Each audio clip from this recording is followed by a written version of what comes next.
नमस्कार। कैसे हैं आप सब लोग? न थके कभी पैर, न कभी हिम्मत हारी है। न न थके कभी पैर, न कभी हिम्मत हारी है। हौसला है जिंदगी में। हौसला हौसला है जिंदगी में। इसलिए अभी भी सफर जारी है। इसलिए अभी भी सफर जारी है।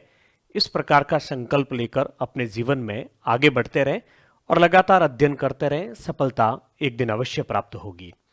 आज की कक्षा में हम चर्चा करने वाले हैं दिसंबर में कॉलेज व्याख्याता का जो पेपर हुआ, एपी का जो पेपर हुआ, सहायक आचार्य राजनीति विज्ञान का जो पेपर हुआ, उस पेपर के संदर्भ में हम बातचीत करेंगे कि किस लेवल के प्रश्न थे और उन प्रश्नों को कैसे हल किया जा सकता था और इस पेपर का स्तर क्या था। चूंकि आज हम फर्स्ट पेपर के बारे में बात करेंगे, प्रथम प्रश्न पत्र के बारे में बात करेंगे, जिसमें 150 प्रश्न थे, 150 थे। लेकिन उसमें से हम केवल वही चर्चा करेंगे जो हमारे स्कूल व्याख्याता के पाठ्यक्रम और कॉलेज व्याख्याता के पाठ्यक्रम में कॉमन टॉपिक है, समान टॉपिक है। उन टॉपिक के बारे में, उन टॉपिक में से आए प्रश्नों के बारे में हम लोग चर्चा करेंगे। जैसा कि थंबनेल से ही आप लोगों को पता चल रहा है कि हम प्रूफ सहित प्रश्नों के हल की बात करेंगे। बुकलेट जो फर्स्ट ग्रेड के लिए पॉलिटिकल स्टडी की है, उस बुकलेट में से कितने प्रश्न कवर हुए, उस बात को ध्यान में रखते हुए हम यहाँ पर चर्चा करेंगे, ताकि जो विद्यार्थी इन बुकलेट को पढ़ रहे हैं, जो विभिन्न प्रकार की प्रमाणिक पुस्तकों से तैयार की गई है, वेबसाइट से तैयार की गई है, और पूरा प्रयास किया गया है कि प्रत्येक टॉपिक को 5 से 7 पुस्तकों में से उस टॉपिक को एक जगह पर लिया जाए, वहां से जो परीक्षा उपयोगी जो तथ्य है या जो कंसेप्ट है उसको उसमें शामिल करके बेहतर कंटेंट तैयार करने का जो प्रयास किया गया, उसके बारे में हम लोग बातचीत करेंगे। चूंकि मैंने पहले भी टेलीग्राम के माध्यम से आप लोगों को अवगत करवाया है कि बहुत सारे टॉपिक ऐसे हैं प्रथम प्रश्न पत्र में जो कॉलेज व्याख्याता में है लेकिन स्कूल व्याख्याता में नहीं है। जैसे दादा भाई नौरोजी, सैयद अहमद खान, मनु बर्नीन, राजा राममोहन राय, दयानंद सरस्वती, जयप्रकाश नारायण, कमला देवी चट्टोपाध्याय, ये कुछ भारतीय विचारक हैं और इन भारतीय विचारकों में से प्रत्येक में से दो दो प्रश्न पूछे गए थे। तो 20 प्रश्न तो कम से कम ये थे जो हमारे स्कूल व्याख्याता के पाठ्यक्रम में नहीं थे पहले, और अभी हालांकि एक दो टॉपिक इसमें शामिल हुए हैं, तो वो अलग से 7वीं बुकलेट में होंगे। इसके अलावा संविधान, संविधान के प्रकार, संविधान के सिद्धांत से भी प्रश्न आया। चीन अमेरिका के संविधान के प्रश्न भी पूछे गए। न्यायिक समीक्षा, न्यायिक सक्रियता, सामूहिक सुरक्षा, शक्ति संतुलन, अस्त्र नियंत्रण, निशस्त्रीकरण, युद्धों के प्रकार, बहुसंस्कृतिवाद, क्षेत्रवाद, पहचान की राजनीति, ऐसे कुछ टॉपिक थे जिनमें से तकरीबन 37 प्रश्न आए थे। तो उन 37 प्रश्नों को हम छोड़ेंगे क्योंकि वो हमारे स्कूल व्याख्याता के पाठ्यक्रम में नहीं होने के कारण उन प्रश्नों की हम चर्चा ना तो हमने हमारे सिलेबस में की है, ना हमने बुकलेट में उनकी चर्चा की, ना हमने ऑनलाइन कक्षाओं में उनकी चर्चा की है। पीछे जो, चूंकि मैं शुरू से ही आपकी ये बात एकदम क्लियर कर देता हूं कि पीछे जो प्रश्न बचते हैं वो लगभग 113 बचते हैं। 113 से कम ही होंगे, मैंने 113 अधिकतम आंकड़ा इसमें लिया, जिसमें से हमारी जो बुकलेट है जिससे विद्यार्थी पढ़ रहे हैं उनका विश्वास बना रहे, और इसी कारण से मैं वीडियो जो है आप लोगों तक पहुंचा रहा हूं, इसको तैयार कर रहा हूं। बाकी न तो कॉलेज व्याख्याता के विद्यार्थियों का हमने मार्गदर्शन किया था, न किसी प्रकार की बुकलेट कॉलेज व्याख्याता के पाठ्यक्रम के अनुसार पॉलिटिकल स्टडी के प्लेटफॉर्म पर है। ये जो 6 बुकलेट विद्यार्थियों के पास में है पॉलिटिकल स्टडी की, ये पहली पश्चिमी राजनीतिक विचारक वाली, उसके बाद में राजनीतिक सिद्धांत थियरी वाली, और भारतीय संविधान की बहुत अच्छी तैयार की गई है और बहुत बढ़िया प्रश्न कवर इसमें से हो रहे हैं, चाहे वो कोई भी परीक्षा हो, संविधान का जहां पाठ्यक्रम होता है। तुलनात्मक राजनीति में से भी अच्छे प्रश्न कवर हुए हैं। ये भारतीय राजनीतिक विचारक जो हमारे सिलेबस में दोनों में है, वहां से बढ़िया प्रश्न हो रहे हैं हल, और इसमें भारतीय राजनीति की गत्यात्मकता, गतिशीलता वाले कुछ टॉपिक भी है, और अंतर्राष्ट्रीय राजनीति में ऐसे भी विशेष रूप से उपागम जो टॉपिक है, बहुत सारे 10 से 12 प्रश्न उपागम एक टॉपिक में से इस पेपर में हल होने की स्थिति में है। इन 6 बुकलेट में से कौन से प्रश्न कवर हो रहे हैं, 100% कितने कवर हो रहे हैं, और ऐसे कौन से प्रश्न है जो पूरे 100% कवर नहीं हो रहे, उसके बारे में हम बातचीत करेंगे। चूंकि मैंने यहां लिखा है कि 113 में से 78 86, इसका मतलब है कि 78 प्रश्न ऐसे हैं जो 100% हल हो रहे हैं, जिसके प्रूफ हम आप चर्चा करेंगे। मैंने टेलीग्राम में भी PDF अपलोड की है। जबकि 8 प्रश्न ऐसे हैं 78 प्लस 8 बराबर 86। 8 प्रश्न ऐसे हैं जिसमें जैसे कि 2 कथन है तो एक कथन हल होने की स्थिति में और दूसरा कथन हल होने की स्थिति में नहीं है, या 4 कथन है तो 3 हल होने की स्थिति में और 1 हल होने की स्थिति में नहीं है। उस प्रश्न को हम 100% प्रश्न हल होने वाली कंडीशन में नहीं रख सकते, लेकिन एक विद्यार्थी को उस प्रश्न के हल करने के काफी नजदीक पहुंचाने का जरूर उसमें सहयोग होता है। फिर भी 78 86 मैंने इसी कारण से इसमें लिखा है। तो आइए उसके बारे में हम पेपर का विश्लेषण भी करेंगे, कौन से प्रश्न हल होने योग्य थे और कौन से प्रश्न आपको छोड़कर आने चाहिए थे, उन प्रश्नों के ऊपर हम बातचीत करेंगे। मैं प्रश्नों पर आगे बढ़ने से पहले ही आपको बता देता हूं कि जहां मैंने ब्रैकेट में जो लिखा है वो टॉपिक का नाम है, जैसे कि स्वतंत्रता लिखा हुआ है प्रूफ पीडीएफ के ऊपर, इसका मतलब ये टॉपिक का नाम है। पेज नंबर भी मैंने लगवा रखे हैं कि किस पेज नंबर पर यह तथ्य था या ये बात थी जिसे प्रश्न हल होने की स्थिति में था।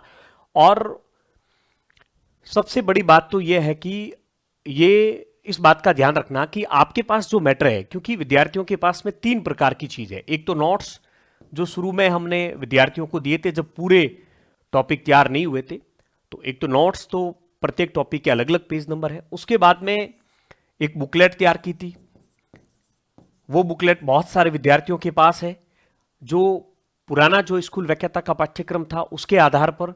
और एक बुकलेट फिर नया पाठ्यक्रम आया तो जो पुराने टॉपिक थे उन टॉपिक को बुकलेट से हटा दिया गया, तो पेज नंबर और ऊपर नीचे हो गए। मैं जो पुराने सिलेबस के आधार पर जो बुकलेट थी उसके पेज नंबर के आधार पर, जिसमें पॉलिटिकल एकेडमी का लोगो है, जबकि वर्तमान में हम नाम को हमने कुछ तकनीकी कारणों से परिवर्तित करके पॉलिटिकल स्टडी कर दिया था, तो इस पेज नंबर के आधार पर या उस टॉपिक में जाकर भी आप देखेंगे तो आपको आराम से वो प्रश्न हल होने की स्थिति में रहेगा। थोड़ा सा पेज नंबर ऊपर नीचे हो सकते हैं। चूंकि इस वीडियो का उद्देश्य केवल और केवल इतना है कि हम आपको ये विश्वास दिलाना चाह रहे हैं कि हमने जो कंटेंट तैयार किया है, जो ये बुकलेट तैयार की है, प्रमाणिक पुस्तकों से ही, और प्रत्येक टॉपिक को 5 से 7 पुस्तकों से तैयार किया, तब यहां तक की स्थिति आई है कि इतने प्रश्न हल हो रहे हैं। और आप जानते हैं कि पॉलिटिकल साइंस में जिस लेवल के प्रश्न आ रहे हैं, यदि न्यूनतम 35%, 40% जो आपके न्यूनतम अंक प्राप्त करने होते हैं कैटेगरी के आधार पर, वो अंक यदि आप प्राप्त कर लेते हैं तो मेरे हिसाब से चयन सुनिश्चित है। इस बात को आप बहुत ढंग से जानते हैं। तो ये 1 नंबर बुकलेट है। उसमें हालांकि मैंने ये नहीं लिखा है कि किस बुकलेट से है, क्योंकि टॉपिक लिख दिया है, टॉपिक से आप लोगों को पता चल जाएगा कि कौन सा पश्चिमी राजनीतिक विचारक का है, कौन सा थियरी से संबंधित है, राजनीतिक सिद्धांत, कौन सा भारतीय संविधान से संबंधित है, कौन सा तुलनात्मक राजनीति से संबंधित है, कौन सा भारतीय राजनीतिक विचारक और भारतीय राजनीति में गत्यात्मकता, और कौन सा अंतरराष्ट्रीय राजनीति से संबंधित है। चूंकि ये 6 बुकलेट है और सिलेबस चेंज होने के बाद में 16 टॉपिक इसमें से हटाए गए, हालांकि कुछ टॉपिक हमें पढ़ने पड़ेंगे। 37 टॉपिक छोटे बड़े नए जोड़े गए, उसमें से 16-17 टॉपिक पहले से इन बुकलेट में करवा रखे थे, बहुत बढ़िया से करवा रखे थे। 20-21 टॉपिक बचे हैं जिसकी 7वीं बुकलेट आएगी, जिसके ऊपर काम लगातार जारी है।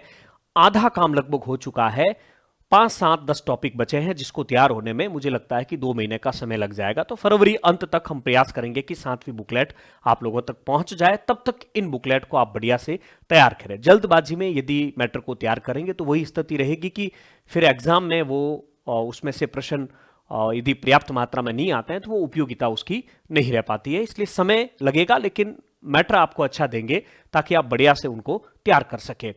चूंकि अब निर्णय आपको लेना है कि आप बुक्स पढ़े या इन बुकलेट को पढ़े। हालांकि मैं फिर कह रहा हूं कि हमने एक भी लाइन इसमें अपने मन से नहीं लिखी है, बहुत सारी पुस्तकों का संग्रहण इनमें किया है और सारी प्रमाणिक जो पुस्तकें हैं उनमें से किया है। चूंकि प्रश्नों का लेवल बहुत अधिक हाई है, इसलिए 100% आप कुछ भी पढ़ लेंगे तो कभी कवर नहीं होगा। आपका ध्येय इतना होना चाहिए कि हम न्यूनतम प्रतिशत प्राप्त कर लें ताकि हमारा चयन सुनिश्चित हो जाए।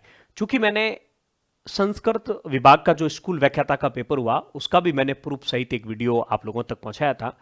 उसके बाद में स्कूल व्याख्याता का जो पेपर हुआ जुलाई के अंदर 84 क्वेश्चन 100% हल थे, उसका भी मैंने आपको वीडियो प्रूफ सहित आप लोगों तक पहुंचाया था। 10-12 प्रश्न उसमें ऐसे भी थे जिसमें से 50% या 80% प्रश्न हल होने की स्थिति में था। और अभी मैं कॉलेज व्याख्याता के प्रथम प्रश्न पत्र की बात करूंगा, अगले वीडियो में हम द्वितीय प्रश्न पत्र की बात करेंगे। और ये प्रश्न यहां हल करवाने का ध्येय केवल और केवल इतना ही है कि स्कूल व्याख्याता के जो विद्यार्थी तैयारी कर रहे हैं उनमें प्रश्नों की प्रकृति को समझे और इस हिसाब से आपको चीजों को तैयार करना है ताकि आप लोगों को सफलता प्राप्त हो सके। ये प्रूफ पीडीएफ टेलीग्राम चैनल में आपको मिल जाएगी। जो यूट्यूब चैनल का नाम है जिसके माध्यम से आप इस वीडियो को देख रहे हैं, वही टेलीग्राम चैनल का नाम है। आप सर्च करके उसमें जुड़ सकते हैं। यदि वो लिंक या चैनल आपको नहीं मिले तो 8209744629 ये व्हाट्सएप नंबर है। इस पे आप मैसेज करेंगे तो आपको यहां पर लिंक प्राप्त हो जाएगा, जिसके माध्यम से आप जुड़ पाएंगे। बुकलेट के संदर्भ में भी किसी भी प्रकार की आपको जानकारी चाहिए तो आप इसी नंबर पर मैसेज करके जानकारी प्राप्त कर सकते हैं। मैंने आपके 4-5 मिनट लिए हैं, उसके लिए मैं क्षमा प्रार्थी हूं, लेकिन कुछ बातें क्लियर करना जरूरी थी ताकि आप इस वीडियो को देखते समय बहुत ही सकारात्मक दृष्टिकोण से देखेंगे तो सारी चीजें आपको ठीक लगेगी। और यदि आप पूर्वाग्रह से ग्रसित होकर इस वीडियो को देखेंगे तो आपको, चाहे मैं कितनी सही बात कहूं, वो बात आपको सही नहीं लगेगी। तो बिल्कुल एक उस तरीके से इस वीडियो को देखना है कि हम स्कूल व्याख्याता का पेपर देंगे तो कैसे प्रश्न आ रहे हैं, हल कहां से हो रहे हैं, बुकलेट को कैसे पढ़ना चाहिए, कहां से प्रश्न हल होने की स्थिति में आप पढ़ने में क्या कमी रख रही है, वो चीजें आपके लिए काफी उपयोगी रहेंगे। क्योंकि लगातार विद्यार्थियों का मानना, ये मैसेज आ रहे थे कि सर हम जो पढ़ रहे हैं उसमें से कितने क्वेश्चन कवर हो रहे हैं जो टॉपिक दोनों में कॉमन है। आइए एक एक प्रश्न पर बात करते हैं। जॉन ऑस्टिन, चूंकि ये प्रश्न जो संख्या है, मेरे पास जो पेपर की सीरीज थी उसमें जो प्रश्न संख्या है, जो मैंने टेलीग्राम में भी उसको शेयर किया था, उसी प्रश्न संख्या के आधार पर मैं उन प्रश्नों के क्रम संख्या यहां पर मैंने दी है। जॉन ऑस्टिन का जो संप्रभुता के विधिक सिद्धांत से संबंधित निम्नलिखित कथनों पर विचार कीजिए। इस बार देखिए प्रश्न किस लेवल से पूछे गए थे। हालांकि फिर मैं स्पष्ट कर देता हूं कि स्कूल व्याख्याता का जो पेपर हुआ था जुलाई में, उसकी अपेक्षा प्रथम प्रश्न पत्र काफी अच्छा था। उतने तथ्य नहीं थे जितने स्कूल व्याख्याता में तथ्य थे, उतने तथ्य इसमें नहीं थे। काफी अच्छे क्वेश्चन इसमें पूछे गए थे, कंसेप्ट के आधार पर प्रश्न काफी थे। हालांकि सेकंड पेपर टफ था, लेकिन फर्स्ट पेपर भी, हालांकि प्रश्नों की प्रकृति जटिल थी, लेकिन एक अच्छी तैयारी करने वाला विद्यार्थी इन प्रश्नों को हल करने की स्थिति में था। जॉन ऑस्टिन ने संप्रभुता का विधिक सिद्धांत दिया। आप लोग बहुत ढंग से जानते हैं, बहुत ही व्यवस्थित रूप से संप्रभुता का सिद्धांत देने का श्रेय जॉन ऑस्टिन को है। और वो वैधानिक सिद्धांत से संबंधित थे, विधिक सिद्धांत से संबंधित थे, कानूनी सिद्धांत से संबंधित थे। उस संदर्भ में कौन से कथन सही है? पहला, राज्य एक कानूनी व्यवस्था है जिसमें एक सुनिश्चित प्राधिकार शक्ति का सर्वोच्च स्रोत होता है। तो यह बात बिल्कुल सही है। जिसके पास संप्रभुता है और वही, उसके द्वारा दिया गया आदेश ही कानून होता है, यह जॉन ऑस्टिन का मानना था। तो राज्य एक कानूनी व्यवस्था है जिसमें एक सुनिश्चित प्राधिकार शक्ति का सर्वोच्च स्रोत होता है, यह कथन बिल्कुल सही है। कानून का नैतिक महत्व अप्रासंगिक होता है, यह बात भी बिल्कुल सही है। क्योंकि कानून का पालन इसलिए नहीं किया जाता है, नैतिकता के कारण कानून का पालन नहीं किया जाता है। कानून का पालन केवल इसलिए किया जाता है क्योंकि वो संप्रभु द्वारा दिया गया आदेश होने के कारण ही जो है उस कानून का पालन किया जाता है। तो कानून का पालन इसलिए नहीं किया जाता है कि उसका कोई नैतिक महत्व है। तो कानून का नैतिक महत्व अप्रासंगिक होता है, बिल्कुल कथन सही। यदि यहां हो जाता ये कानून का नैतिक महत्व प्रासंगिक होता है तो कथन गलत हो जाता, तो ये कथन भी सही है। अगला, कानून संप्रभु के आदेश जैसे किसी एक स्रोत से उत्पन्न नहीं होते हैं। जबकि जॉन ऑस्टिन का मानना था कि कानून केवल वही है जो संप्रभु का आदेश है। तो इस आधार पर यह कथन आपके गलत हो जाता है। और यह कथन गलत हो जाता तो हमारा उत्तर हो जाएगा कथन 1 और 2 बिल्कुल इसमें क्या है, आपके सही है। आइए कैसे यह प्रश्न हल हो सकता था उसके बारे में हम लोग जाने। ये एक बार बता देता हूं, बार बार मैं रिपीट नहीं करूंगा। ये जो है संप्रभुता टॉपिक में से है, क्वेश्चन नंबर 5 है और पेज नंबर चूंकि इसके नीचे दिख रहे होंगे शायद, इसलिए मैंने इसमें पेज नंबर नहीं लगाया। जॉन ऑस्टिन मानते हैं कि राज्य एक कानूनी व्यवस्था है जिसमें एक सुनिश्चित प्राधिकार शक्ति का सर्वोच्च स्रोत होता है। और ये पहला ही कथन था, बिल्कुल हुबहू था। देखिए ये हुबहू कथन है, इसका मतलब यह है कि जिन पुस्तकों का अध्ययन करके हमने वहां से इन चीजों को लिया है, बिल्कुल वहां से उसी बात को उठा कर लिया, उसमें लैंग्वेज को भी जो है चेंज नहीं किया ताकि हुबहू चीजें आपको मिले, क्योंकि आजकल प्रश्न इसी तरीके के आ रहे हैं। दूसरा, जॉन ऑस्टिन के सकारात्मक विधि सिद्धांत के अनुसार कानून केवल ऐसे नियमों को मान सकते जिसमें ये विशेषताएं, कि कानून वही माने जाएंगे जिसमें विशेषताएं हैं। इसका मतलब है कि आदेश जो है प्रमाणिक होना चाहिए, उसका उल्लंघन होने पर दंड वगैरह होना चाहिए। तो इस आधार पर यह कथन था। प्राकृतिक कानून विवेक के संबंध में ऐसा नहीं है, अतः उन्हें कानून नहीं माना जा सकता। तो कोई भी प्राकृतिक कानून या विवेक या नैतिकता, उन्हें हम कानून नहीं मान सकते, वो अप्रासंगिक होते हैं। दूसरा कथन इससे संबंधित था। अब ये देखिए, आपको साइट दिख नहीं रहा है तो आप टेलीग्राम से पीडीएफ को देख लीजिए, मैं पढ़ के आपको सुना रहा हूं, जहां हमने इसकी विशेषताएं बताई है जॉन ऑस्टिन के विधिक सिद्धांत की। संप्रभु द्वारा जो भी आदेश दिए जाते हैं वह सब कानून है, उसके अभाव में किसी कानून का अस्तित्व नहीं हो सकता है। यानी संप्रभु का आदेश ही कानून होता है, बिना संप्रभु के आदेश कोई भी कानून नहीं हो सकता है। और आप यदि इसको देखेंगे तीसरे कथन को, कि कानून संप्रभु के आदेश जैसे किसी एक स्रोत से ही उत्पन्न नहीं होते हैं, जबकि जॉन ऑस्टिन कहते हैं कि कानून वही है जो संप्रभु का आदेश होता है। आइए हम अगले प्रश्न की तरफ आगे बढ़ते हैं। उत्तर औपनिवेशिक राज्य में संपत्तिशाली शोषक वर्गों के नए गठजोड़ के रूप में हमजा अलवी द्वारा पहचाने गए वर्गों में निम्नलिखित में से कौन सा सम्मिलित नहीं है? तो इसमें सम्मिलित कौन सा नहीं है? स्वदेशी बुजुर्गवा वर्ग या पूंजीपति वर्ग भी है, महानगरीय नव औपनिवेशिक बुजुर्गवा वर्ग भी है, और जमींदार वर्ग भी है। कौन सा नहीं है? धार्मिक अभिजात वर्ग की हमजा आलवी कहीं पर भी चर्चा नहीं करते हैं। हम जब राज्य टॉपिक पढ़ते हैं तो उस राज्य टॉपिक में यह प्रश्न हल होने की स्थिति में है। देखिए, 1970 के दशक में उत्तर औपनिवेशिक राज्य हमजा अलवी के प्रभावशाली कार्यों का सार था। हमजा अलवी यहां पर स्पष्ट लिखते हैं कि स्वतंत्रता के समय राज्य पर किसी एक वर्ग का विशेषाधिकार नहीं था, बल्कि 3 शोषक वर्ग महानगरीय मध्यम 3 शोषक वर्ग थे। यानी कि हमजा अलवी ने कहा कि आजादी के समय राज्य पर किसी एक वर्ग का विशेषाधिकार नहीं था, जबकि 3 वर्ग थे। वो 3 वर्ग कौन से थे? महानगरीय नव उपनिवेशवादी पूंजीपति वर्ग, दूसरा स्वदेशी पूंजीपति वर्ग, और तीसरा जमींदार वर्ग। और ये तीनों चीजें 3 विकल्प में थे, धार्मिक का कहीं पर भी उल्लेख नहीं है। तो आराम से प्रश्न हल होने की स्थिति में यहां से था, यदि राज्य टॉपिक आपने ठीक से पढ़ा है।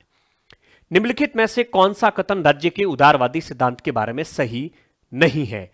सबसे पहले बहुत ध्यान से प्रश्न को पढ़ना चाहिए कि सही नहीं है पूछा है, इसका मतलब है कि 3 कथन सही है और 1 कथन सही नहीं है। विकल्प के आधार पर हम ये कह सकते हैं। प्रथम प्रश्न पत्र को मैंने बहुत ढंग से इसका विश्लेषण किया तो मैंने इस बात को समझा कि कम से कम 4-5 प्रश्न तो ऐसे थे, यदि आपने परंपरागत उदारवाद या शास्त्रीय उदारवाद, मैं इस वीडियो के माध्यम से भी बताऊंगा कि आपको किन चीजों का ध्यान रखना है आगामी परीक्षा को ध्यान में रखते हुए, इसलिए हो सकता है वीडियो थोड़ा लंबा हो सकता है, लेकिन आपके लिए काफी उपयोगी रहेगा। शास्त्रीय उदारवाद, आधुनिक उदारवाद और समकालीन उदारवाद। जिस विद्यार्थी को ये 3 शब्द आराम से उसके ठीक से क्लियर है कि शास्त्रीय उदारवाद, परंपरागत उदारवाद, आधुनिक उदारवाद और समकालीन उदारवाद क्या है, और उसमें भी केवल उसने उतना ध्यान रख लिया कि ये न्यूनतम राज्य के समर्थक है, जॉन लॉक आदि की हम बात करते हैं, जो राज्य के अहस्तक्षेपवादी राज्य के समर्थक है, लोक कल्याणकारी राज्य के समर्थक नहीं है। जबकि आधुनिक उदारवादी सकारात्मक राज्य का समर्थन करते हैं, ये राज्य के नकारात्मक बात का समर्थन करते हैं, ये लोक कल्याणकारी कार्य करने के लिए राज्य को स्वीकार करते हैं। जबकि वापिस जो समकालीन जो उदारवादी है, ये पुनः जो है शास्त्रीय उदारवादियों का अनुसरण करते हैं, और इस समकालीन उदारवाद को ही हम नव उदारवाद और इसके अंतर्गत हम स्वेच्छातंत्रवाद को, समुदायवाद को शामिल करते हैं। जो स्वेच्छातंत्र जो वाद है, जो व्यक्ति की स्वतंत्रता का समर्थन करते हैं, वो फिर से राज्य के न्यूनतम हस्तक्षेप की बात करते हैं, न्यूनतम राज्य की बात करते हैं।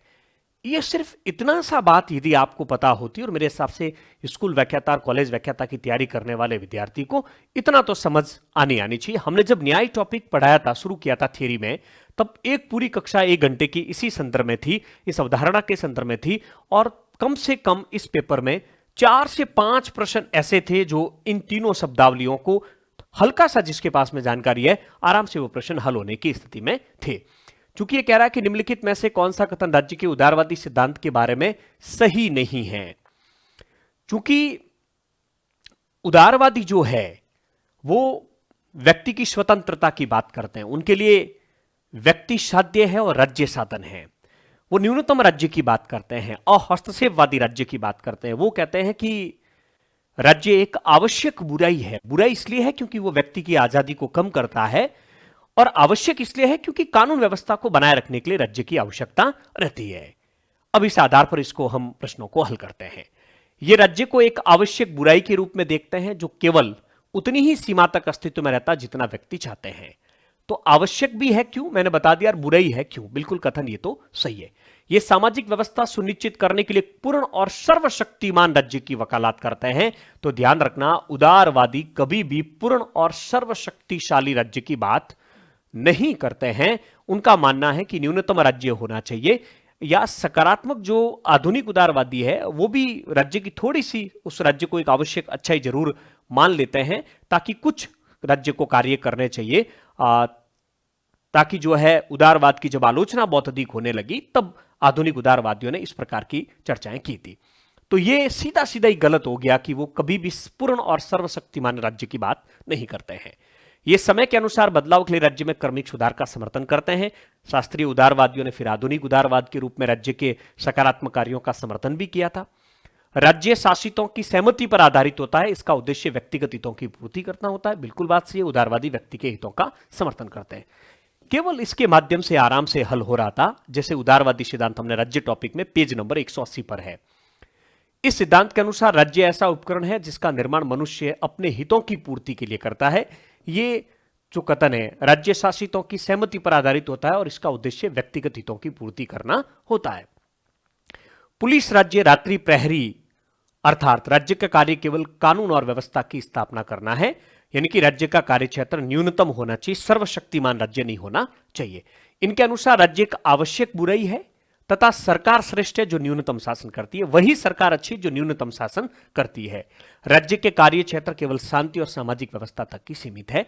मेरे हिसाब से आराम से प्रश्न हल होने की स्थिति में था। अगला, राज्य को संप्रभु शक्तियां सौंपने में असहजता, जबकि साथ ही यह दावा करना कि अंतिम संप्रभुता जनता के पास है। निम्न में से किस विचारक ने इसे संप्रभुता का विरोधाभास कहा? जॉन लॉक के बारे में हमने बहुत ढंग से अध्ययन किया। जॉन लॉक लोकप्रिय संप्रभुता की बात करते हैं और राज्य की शक्तियों को सीमित करते हैं। चूंकि वो उदारवाद के जनक भी थे, तो वो चाहते थे कि स्वतंत्रता और संपत्ति के अधिकार की, व्यक्ति की अधिक से अधिक सुरक्षा होनी चाहिए। वो प्राकृतिक अधिकारों की भी बात करते हैं। ये जो राज्य के संप्रभु शक्तियां सौंपने में, यानी कि जॉन लॉक राज्य को असीमित शक्तियां नहीं देना चाहते थे, जबकि साथ ही वो ये दावा भी करते थे कि अंतिम संप्रभुता जनता के पास में रहनी चाहिए।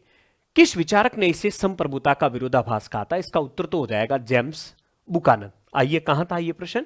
ये जो संप्रभुता जो टॉपिक है उसमें पेज नंबर 288 जो राजनीतिक सिद्धांत की जो पुस्तक है उसमें आपको मिलेगा। ये पॉलिटिकल एकेडमी वाले लोगों वालों की है। अभी जिन्होंने पॉलिटिकल स्टडी लोगों की जो पुस्तक जिनके पास है उनके पेज नंबर ऊपर नीचे हो सकते हैं, तो संप्रभुता टॉपिक में ढूंढेंगे तो ये मिल जाएगा। संप्रभुता का विरोधाभास, लॉक के अनुसार लोगों में सर्वोच्च संप्रभुता नीत है, लेकिन वे राज्य को सभी संप्रभु शक्तियां देने में असहज महसूस करते थे। जेम्स बुकानन ने इसे प्रभुसत्ता का विरोधाभास की संज्ञा दी थी। मुझे लगता है कि जब आप सीमित मैटर पढ़ रहे हैं, मुश्किल से 2200 पेज की ये पुस्तकें थी और उसमें से भी लगभग 4500 पीवाईक्यू है इसमें, तो पीवाईक्यू के पेज यदि हम कम कर लेते हैं तो 1600-1700 पेज का जो मैटर है, आप जब सीमित मैटर पढ़ते हैं तो कम से कम जो दे रखा है वो तो आपको बढ़िया से तैयार होना चाहिए। ऐसे प्रश्न सीधे सीधे आ रहे हैं, वो यदि आप गलत कर रहे हैं तो मेरे हिसाब से ठीक नहीं है। देखिए, शुरू में मैंने आपको बताया था कि प्रश्नों की जो संख्या मैंने 78, 86 आपको बताई है। यदि आप पूरी वीडियो को या प्रूफ पीडीएफ देखने के बाद आपको लगता है कि नहीं ये प्रश्न हल होने की स्थिति में नहीं है, तो आप अपनी इच्छा से 1-2 प्रश्न ऊपर नीचे कर सकते हैं। आयोग की आने के बाद भी 1-2 प्रश्न ऊपर नीचे हो सकते हैं। इस बात का भी आपको ध्यान रखना है। निम्नलिखित में से कौन सा विकल्प द्वितीय पीढ़ी के अधिकारों का सबसे अच्छा वर्णन करता है? जब हम मानवाधिकार के बारे में बात करते हैं, कक्षा 12 के एनसीईआरटी में भी हमने बहुत ढंग से करवा रखे हैं कि मानवाधिकार की 3 पीढ़ियां हैं, पहली, दूसरी और तीसरी। पहली पीढ़ी में राजनीतिक अधिकार की बात आती है, दूसरी पीढ़ी में आर्थिक अधिकारों की बात आती है, सामाजिक अधिकारों की बात आती है, और तीसरी जो पीढ़ी है उसमें अल्पसंख्यकों के या जो मूलवासी है उनके अधिकारों की बात आती है। तो दूसरी पीढ़ी में सीधी सी बात है, आर्थिक अधिकार आएंगे, कल्याणकारी अधिकार, भोजन, आवास और रोजगार के आएंगे।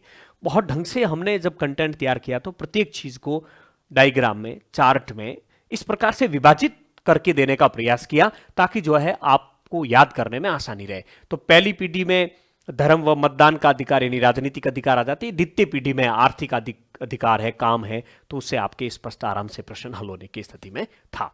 अगला, justice, gender and the family शीर्षक वाली पुस्तक मैकिस ने रॉल्स, नॉजिक, मैकेंटाइनर, वॉल्जर जैसे आधुनिक न्याय सिद्धांतों की आलोचना की थी। ये बहुत प्रसिद्ध पुस्तक है सुसन मोलर ओकिन की, और यहीं से प्रश्न हल हो जाता है आप लोगों के। समानता टॉपिक में हमने इसको बहुत ढंग से पढ़ा था। 101 नंबर पेज है। Susan Moller Okin, justice, gender and the family. ये देखिए, ओकिन जॉन रॉल्स की आलोचना करते हुए लिखती है कि उन्होंने जो है अपने न्याय के सिद्धांत में परिवार में लैंगिक न्याय को उन्होंने अनदेखा कर दिया था, इसलिए वो उनकी आलोचना करती है। तो ये प्रश्न भी हल हो रहा है। अरेंड लिज हार्ट या लिज फार्ट की संरचना के अनुसार समरूप राजनीतिक संस्कृति और प्रतिस्पर्धी अभिजात वर्गीय व्यवहार करने वाले समाज में किस प्रकार का लोकतंत्र विकसित होने की सबसे अधिक संभावना होती है? समरूप राजनीतिक संस्कृति और प्रतिस्पर्धी अभिजात वर्गीय व्यवहार में किस प्रकार के लोकतंत्र विकसित होने की संभावना रहती है? तो इसका उत्तर तो होगा केंद्राभिमुख लोकतंत्र। जब हमने राजनीतिक संस्कृति टॉपिक पढ़ा था तो 375 पेज पर है, तो लोकतंत्र का जब वर्गीकरण वहां पर हमने अध्ययन किया था उसका, तो उसमें अरेंड लिजफार्ट के बारे में चर्चा की। उन्होंने दो प्रकार की राजनीतिक संस्कृति की बात करते हैं। वो खंडित या विभाज्य लोकतंत्र वाले, राजनीतिक संस्कृति वाले लोकतंत्र, दूसरे गैर खंडित और सहजातीय। देखिए, ये सहजातीय, ये वाला पूछा गया है। समरूप या सहजातीय एक ही बात है। समरूप राजनीतिक संस्कृति और प्रतिस्पर्धी अभिजात वर्गीय व्यवहार वाले समाज में किस प्रकार का लोकतंत्र जो है आता है? तो इसके अंतर्गत सहजातीय है, इसका मतलब गैर खंडित है, और इसमें केंद्रागामी लोकतंत्र है। केंद्राभिमुख यानी केंद्र अभिमुख वाला लोकतंत्र इसमें जो है अस्तित्व में आता है, उसकी अधिक संभावना रहती है। बहुत आराम से प्रश्न हल होने की स्थिति में था। निम्नलिखित में से किस समूह को एथेंस की लोकतंत्र प्रणाली और रूसो की लोकतंत्र की अवधारणा दोनों ने राजनीतिक भागीदारी से बाहर रखा? तो एथेंस में भी महिलाओं को लोकतंत्र या राजनीतिक अधिकार नहीं दिए गए थे, और रूसो ने भी, चूंकि रूसो प्रत्यक्ष लोकतंत्र के समर्थक थे, उन्होंने भी महिलाओं को विखंडनकारी माना था, इसलिए उन्होंने भी उनको राजनीतिक अधिकार देने की बात को स्वीकार नहीं किया। बड़ा अच्छा प्रश्न था। आप देखिए, सबसे पहले हम जो लोकतंत्र टॉपिक में हमने जो एथेनियन लोकतंत्र की बात की थी, उसमें यह प्रश्न हल होने की स्थिति में एथेनियन लोकतंत्र का दोष यह था कि यह केवल आबादी के बड़े पैमाने को राजनीतिक गतिविधि से बाहर करके ही काम कर सकता था। बड़े पैमाने पर राजनीतिक आबादी को बाहर रखते थे। किसे? भागीदारी एथेनियन जनित पुरुषों तक सीमित है। इनकी इन्होंने केवल पुरुषों को ही राजनीति में भाग लेने का अधिकार दिया था, जो 20 वर्ष से अधिक आयु के थे। वो भी कौन? जो 20 वर्ष से अधिक आयु के थे। गुलामों, महिलाओं और विदेशियों के पास कोई भी राजनीतिक अधिकार नहीं थे। तो ये देखिए, इसमें महिला शब्द आ गया। तो महिलाओं को एथेनियन लोकतंत्र में राजनीतिक अधिकार नहीं दिए गए, इसका मतलब मतदान या लोकतंत्र में उनकी भागीदारी नहीं थी। एथेनियन लोकतंत्र का योगदान, खैर छोड़िए, ये महिलाएं आ गई। अब बात कर लेते हैं हम रूसो। जब हमने रूसो टॉपिक पढ़ा था उस समय हमने बहुत ढंग से इसको देखा था उनके स्त्री और परिवार संबंधी विचारों में। रूसो के अनुसार परिवार में युवाओं, बुजुर्गों और स्त्रियों पर पुरुषों का स्वाभाविक अधिकार था। वह स्त्री को राजनीतिक व्यवस्था में विखंडनकारी शक्ति मानते थे, इसलिए वो राजनीतिक व्यवस्था में महिलाओं की भागीदारी का विरोध करते थे। रूसो के अनुसार पुरुष को स्त्री पर शासन करना आवश्यक होता है। एक अच्छी स्त्री को सामाजिक और राजनीतिक गतिविधियों में हिस्सा न लेकर केवल परिवार में ही रहना चाहिए।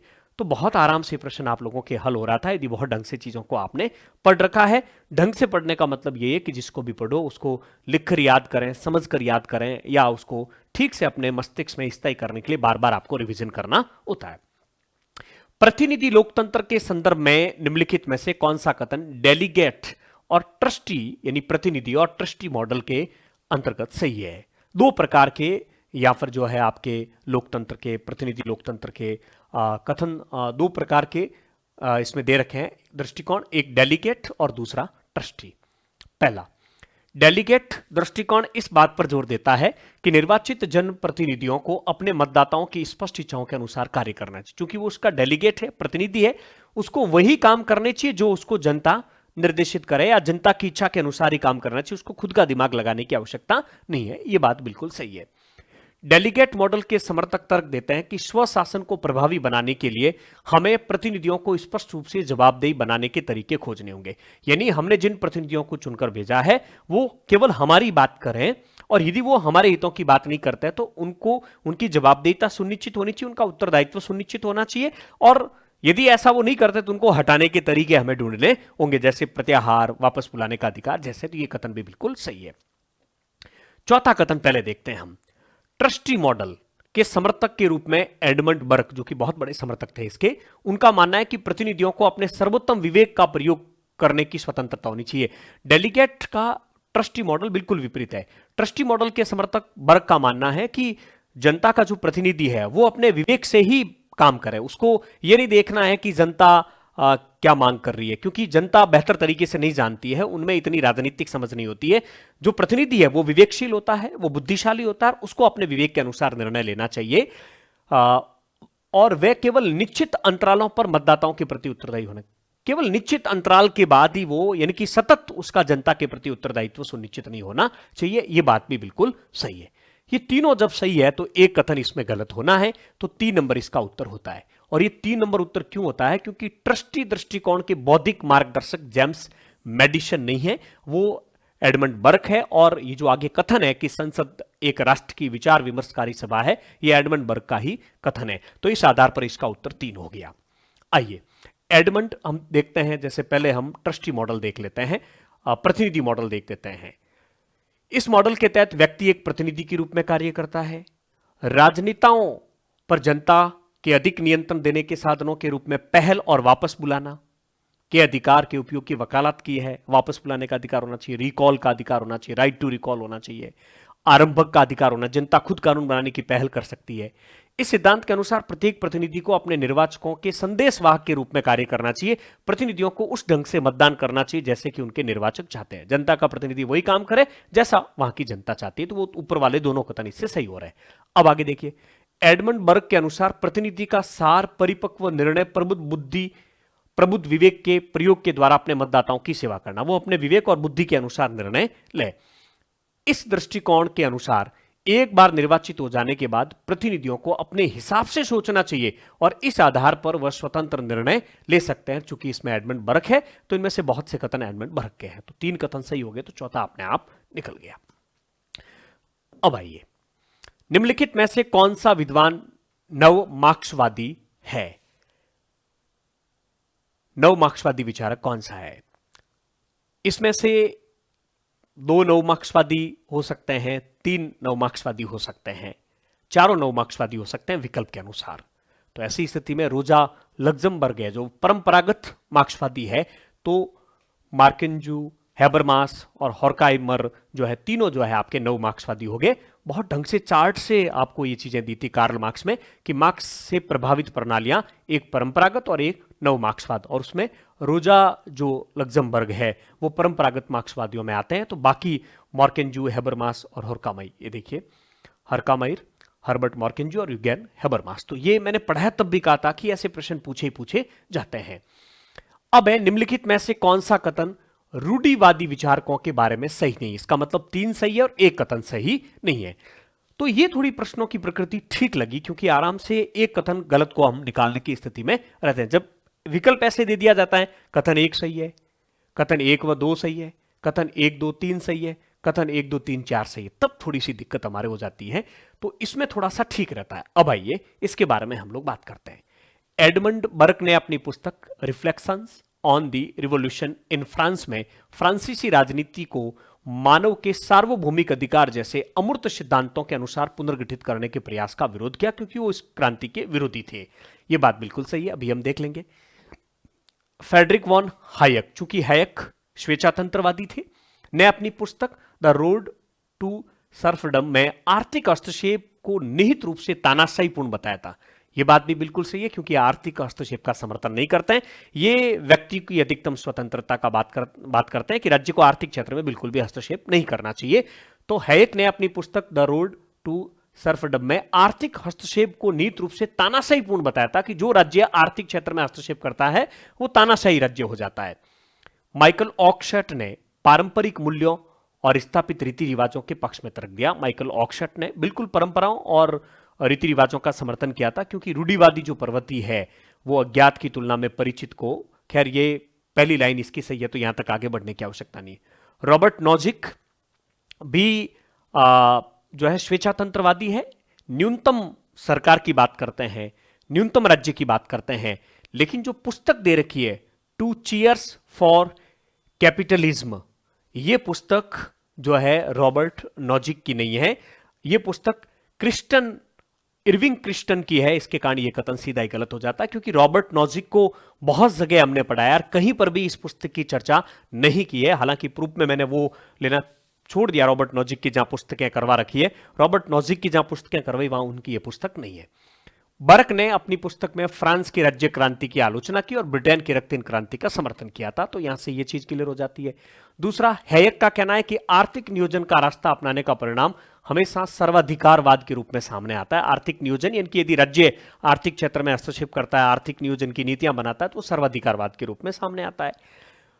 रॉबर्ट नॉजिक राज्य केवल उतना ही करारोपण करेगा जितनी विधि व्यवस्था बनाए रखने के लिए जरूरी है, इनकी वो राज्य के न्यूनतम होना चाहिए, उसके कार्य सीमित होने चाहिए, उसकी बात करते हैं, लेकिन जो पुस्तक है वो रॉबर्ट नॉजिक की नहीं है। माइकल ऑक्सफर्ड, मैंने कहा था ये कथन भी सही है, क्योंकि ऑक्सफर्ड परंपरागत राजनीतिक दर्शन की उपयोगिता का समर्थन करते हैं, इनकी ऑक्सफर्ड ने परंपरावाद और रूढ़िवाद का समर्थन किया था, तो ये तीनों कथन आराम से सही हो रहे, तो चौथा कथन गलत हो गया। लोकतंत्र का जो शास्त्रीय सिद्धांत है उसके संदर्भ में कथनों पर विचार कीजिए। तो इसमें तीनों कथन सही हो सकते हैं, दो सही हो सकते हैं, कोई एक सही हो सकता है। यह सिद्धांत प्रतिनिधित्व और निर्वाचन की वास्तविकताओं को स्वीकार करता है, बात बिल्कुल सही है। यह मानता है कि वर्तमान युग में प्रत्यक्ष लोकतंत्र संभव नहीं है। इनके अनुसार लोकतंत्र एक संस्थात्मक व्यवस्था है। ये तीन कथन दिए गए थे, तीनों के तीनों कथन सही है। और जहां से भी यह प्रश्न तैयार किया गया उसी पुस्तक से हमने इस कंटेंट को लिया, इसलिए कहीं भी चेंज नहीं लाइन, आप तीनों विकल्प देखेंगे। शास्त्रीय सिद्धांत प्रतिनिधित्व और निर्वाचन की वास्तविकताओं को स्वीकार करते हैं, पहला पॉइंट। वह यह मानता है कि वर्तमान युग में प्रत्यक्ष प्रजातंत्र संभव नहीं है। इस धारणा के अनुसार प्रजातंत्र या लोकतंत्र एक संस्थात्मक व्यवस्था है।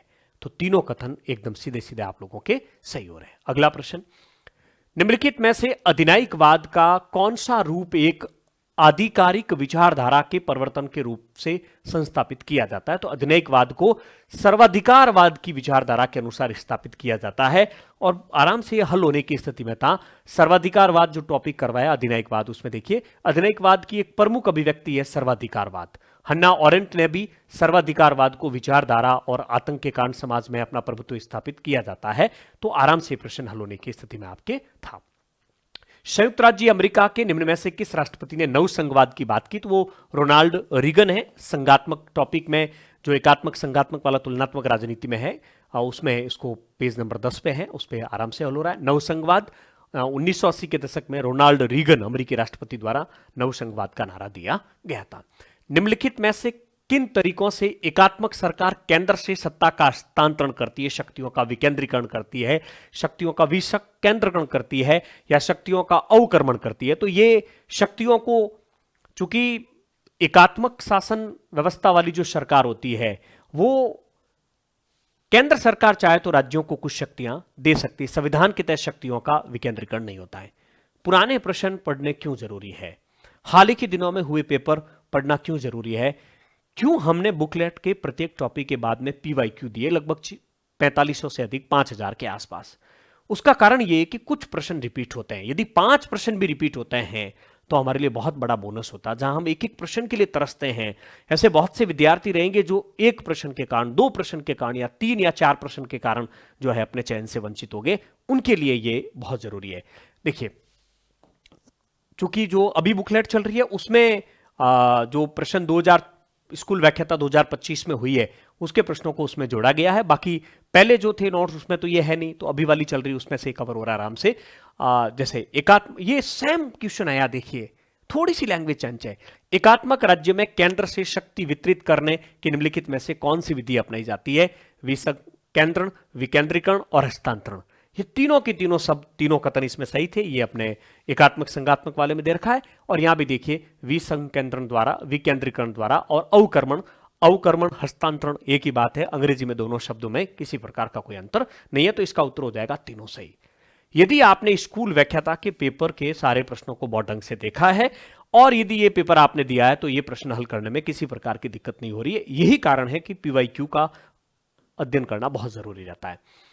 किस वर्ष फ्रांस में राष्ट्रपति का कार्यकाल 7 वर्ष से घटाकर 5 वर्ष किया गया था? ये 2002 में किया गया था। जब हमने कार्यपालिका पढ़ी 4-5 देशों की, तो उसमें हमने फ्रांस की कार्यपालिका में इस बात को लिखा था कि पंचम गणतंत्र 1958 में राष्ट्रपति का कार्यकाल 7 वर्ष था, लेकिन 2002 में संविधान में संशोधन करके 5 वर्ष कर दिया गया था।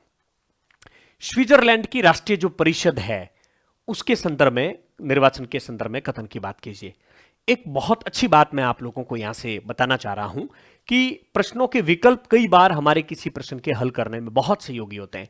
इसके विकल्प देखिए, या तो ये तीनों कथन सही है या एक कथन गलत है। क्यों? क्योंकि देखिए, 1 या 2 सही है यानी 2 कथन सही है, 1 या 3 सही है यानी कोई 2 कथन सही है, 2 या 3 सही है इनकी 2 कथन सही है, और 1, 2, 3 सही है, इसका मतलब तीनों कथन सही है। यानी कि इस प्रश्न ये कह रहा है कि इसमें या तो एक कथन गलत है या तीनों सही है। भाई एक कथन गलत होगा तो पीछे बचेंगे वो 2 सही हो जाएंगे, और या फिर तीनों सही है। तो ये काफी आसान। यदि यहां पर एक और दे दे, इसकी जगह ये हटा दे, केवल एक कथन सही, तो हम और चिंता में हो जाए। तो ये यहां से थोड़ा सा आपको काफी हेल्प मिलती है यदि इस प्रकार के विकल्प आते हैं। देखिए, मैं इसके माध्यम से आपको बताता हूं। हमने यदि राष्ट्रीय परिषद को बहुत ढंग से पढ़ रखा है तो शायद इसमें से एक कथन गलत यदि हम छांट लेते तो हमारा प्रश्न का उत्तर हो जाता है। जैसे राष्ट्रीय जो विकास परिषद है स्विट्जरलैंड में, उसका कार्यकाल 5 वर्ष का नहीं होता है। कितने वर्ष का होता है? 4 वर्ष का। यदि ये चीज हमें याद रह गई है तो जब ये कथन गलत है तो 1 और 3 सही हो गए, 1 और 3 सही हो गए, इसका उत्तर निकल गया। राष्ट्रीय परिषद जनता के 200 प्रतिनिधि होते हैं, ये बात बिल्कुल सही है, हमने पढ़ा रखा है, आपने पढ़ रखा है। यह कथन गलत हो गया क्योंकि, और जब यह कथन गलत हो गया तो स्वतः ही बात है कि तीसरा तो इसके साथ सही हो गई होगा, क्योंकि विकल्प इस प्रकार से है। कैंटन को उनकी सापेक्ष जनसंख्या के आधार पर सीटें आवंटन की जाती है। प्रत्येक कैंटन में कम से कम 1 सीट होना। अर्ध जो कैंटन है उसमें 1 सीट और बाकी में अधिक सीटें भी जनसंख्या के आधार पर हो सकती है। आइए इसको देख लेते हैं। राष्ट्रीय परिषद की अधिकतम संख्या 200 निश्चित की गई थी। बर्न जैसे बड़े कैंटन में सदस्य संख्या 32, वहीं उरी जैसे छोटे अर्ध कैंटन में केवल 1 सदस्य भेजा जाता है। जैसे हमारे राज्यसभा में, लोकसभा में सदस्यों को जनसंख्या के आधार पर सीटों का आवंटन किया गया है। कार्यकाल, राष्ट्रीय परिषद का कार्यकाल 4 वर्ष के। यहां क्या लिखा हुआ है? राष्ट्रीय विकास परिषद का निर्वाचन हर 5 वर्ष में होता है। हर 5 वर्ष में नहीं, हर 4 वर्ष में होता है। तो ये कथन गलत हो गया, आराम से ये हो गया आपके। आगे देखिए, स्वतंत्रता के विभिन्न पहलुओं के बारे में निम्नलिखित कथनों पर विचार कीजिए।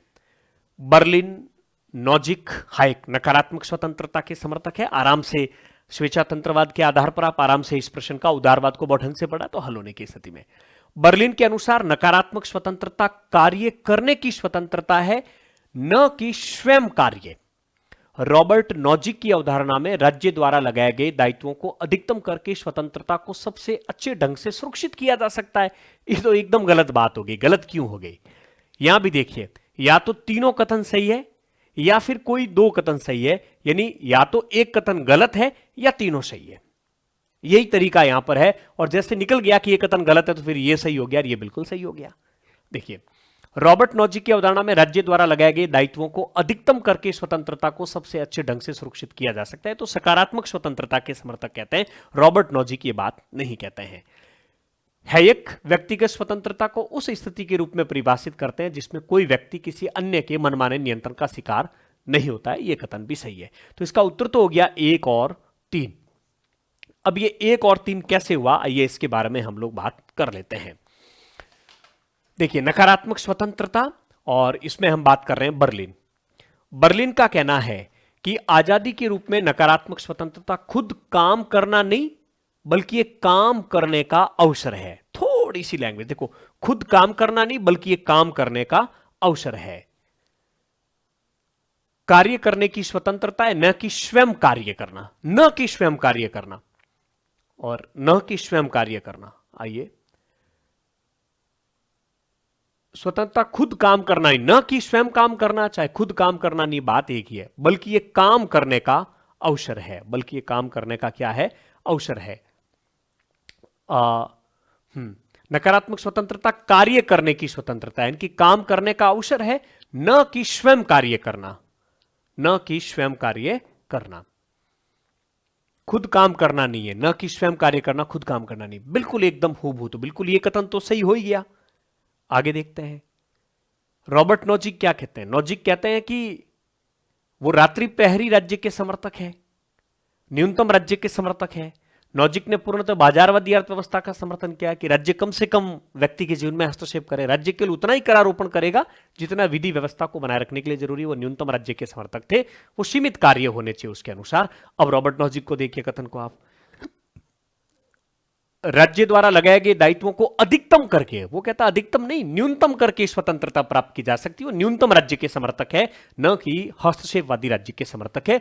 यह गलत होते ही आपका उत्तर आराम से निकल जाता है। चलिए आगे बढ़ते हैं, हैयक को भी देख लेते हैं। उन्होंने कहा कि मनुष्य को स्वतंत्रता तब प्राप्त होती जब वह किसी दूसरे की निरंकुश इच्छा के द्वारा विवश या बाध्य ना हो, यानी कि इस स्वतंत्रता के लिए हैयक व्यक्तिगत स्वतंत्रता की बात करते हैं। आगे बढ़िए, मॉरिस डुवर्जर, जब हमने राजनीतिक दल टॉपिक पढ़ा था तो उसमें यह प्रश्न आपके आराम से हल हो रहा है। उसमें उन्होंने जर्मन सोशल डेमोक्रेटिक पार्टी को शाखा दल के रूप में शामिल किया था, उन्होंने शाखा दल के रूप में। तो दो इसमें आपके क्या हो जाएगा, सही हो जाएगा। ये जब टॉपिक हमने प्रतिनिधित्व के सिद्धांत, राजनीतिक दल वाला जो टॉपिक है, उसमें हमने देखा था संरचना के आधार पर राजनीतिक वर्गीकरण, शाखा दल, branch party, German social democratic party. भारतीय संविधान की उद्देशिका में निम्नलिखित शब्द बंधुत्व का संबंध निम्नलिखित में से किस में से है? तो दोनों से है, कथन एक और दो दोनों सही है। व्यक्ति की गरिमा और राष्ट्र की एकता, व्यक्ति की गरिमा और राष्ट्र की एकता और अखंडता सुनिश्चित करने वाली बंधुता, तो बंधुता का संबंधित दोनों शब्दों से। थोड़ा सा फास्ट चलना पड़ेगा नहीं तो वीडियो लंबा हो जाएगा। भारत के संविधान के संदर्भ में किस अनुच्छेद में लिखा हुआ है कि राज्य विशिष्ट मादक पेय और स्वास्थ्य के लिए हानिकारक औषधियों के औषधीय प्रयोजनों के भिन्न प्रतिबंध करने का प्रयास करेगा? 47 में राज्य का प्राथमिक कर्तव्य है। नीति निर्देशक तत्व के सारे आर्टिकल और मौलिक अधिकार के आर्टिकल तो आपको याद करने ही होंगे। ये मूल अधिकार में हमने, मूल अधिकार में नहीं है, नीति निर्देशक तत्वों में मैंने गलत लिख दिया यहां पर, ठीक है। राज्य मादक पदार्थों के सेवन और देशी ऐसी दवाओं पर रोक लगाएंगे जो व्यक्ति के जीवन के लिए घातक है, प्राथमिक कर्तव्य भी है।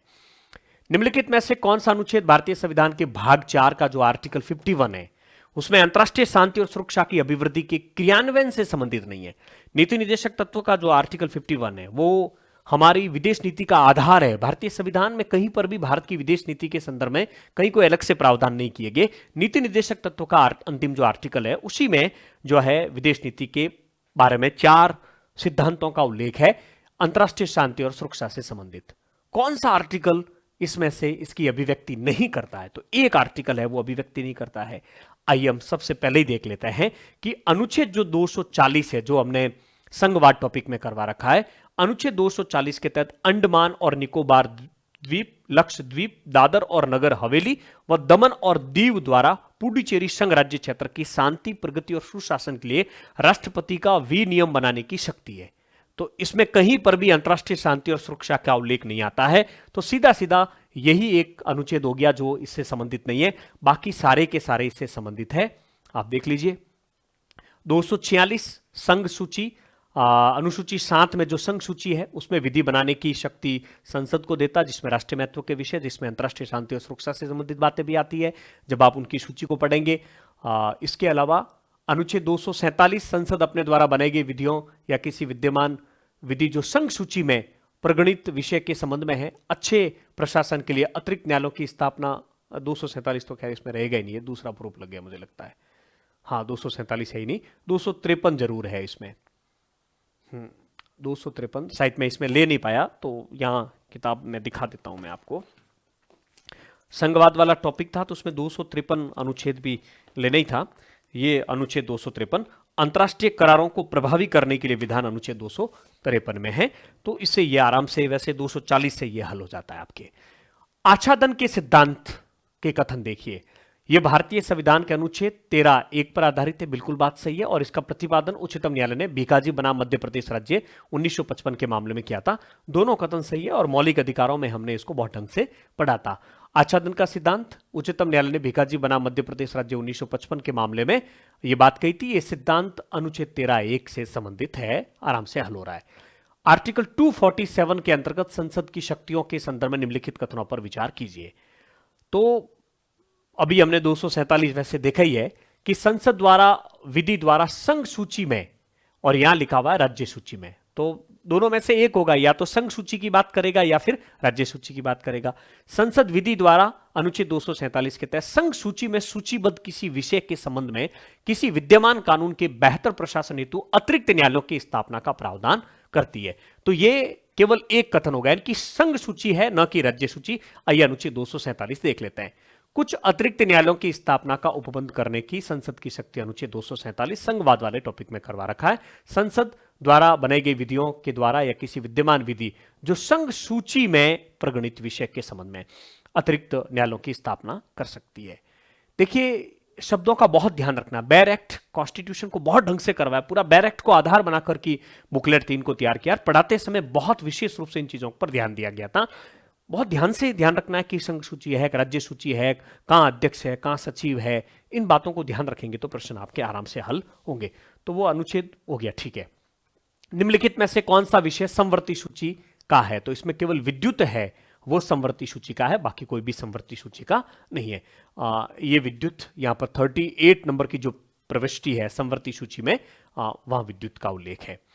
अगला, भारत के संविधान के अनुच्छेद 51 क में जो मूल कर्तव्यों का जो उल्लेख है, कौन सा शब्द से उल्लेख नहीं? मैंने पढ़ाते समय कहा था मूल कर्तव्य और प्रस्तावना को शब्द टू शब्द आपको याद करना चाहिए। और मैंने यूट्यूब पर भी एक वीडियो होगा जिसमें एक एक शब्द को याद करवाने का प्रयास भी किया है। हमने प्रयास किया है कि क्लास के माध्यम से इस तरीके से बातों को रखा जाए, प्रस्तुत किया जाए कि बहुत सारी चीजें आपको क्लास देखते समय याद हो जाए। ऐसे हमने खूब प्रयास के जो विद्यार्थी पढ़ रहे हैं उनको अच्छी तरह से पता है। तो इसमें सहयोग की भावना का कहीं पर भी उल्लेख नहीं था, क्योंकि देखिए प्रश्न की प्रकृति ऐसी है कि किसका उल्लेख नहीं। इसका मतलब 3 का है, 1 का नहीं है। वैज्ञानिक दृष्टिकोण, समरसता, समान भातृत्व की भावना, वन, झील, नदी और वन्य जीव का उल्लेख है। ये मूल कर्तव्य है। 5 नंबर, समरसता, समान भातृत्व की भावना, वन, झील, नदी और वन्य जीव। एक और कहा गया, हाँ, ये वैज्ञानिक दृष्टिकोण। ये सारे के सारे मैंने तो 11 के 11 आपको याद करवाए थे। वित्त आयोग और जीएसटी परिषद के बीच निम्नलिखित अंतरों पर विचार करें और कौन से कथन सही है। अब प्रश्न की प्रकृति देख लीजिए। यह कह रहा है या तो तीनों सही है, या तो तीनों सही है, या कोई 2 सही है। कोई 2 सही है, इसका मतलब एक गलत है। अब देख लीजिए, वित्त आयोग की सिफारिशें राष्ट्रपति के लिए सलाहकारी होती है, बात सही है। जीएसटी परिषद की सभी सिफारिशें केंद्र और राज्यों के लिए बाध्यकारी होती है, यह कथन गलत हो गया। बाध्यकारी नहीं होती है, इनकी भी सलाहकारी ही होती है। तो यह कथन गलत हो गया, तो स्वाभाविक है कि 2 और 3 आपका सही होगा, क्योंकि ये और तो कहीं विकल्प ही नहीं है ऐसे। तो इनको नहीं पढ़े तो भी आराम से हल हो रहा है। वित्त आयोग करों के ऊर्ध्वाधर क्षैतिज वितरण से संबंधित है। जीएसटी परिषद वस्तु और सेवा करों से सामंजस्य से संबंधित, बिल्कुल कथन सही है। वित्त आयोग का गठन 5 वर्ष के लिए होता है। जीएसटी परिषद स्थायी निकाय है।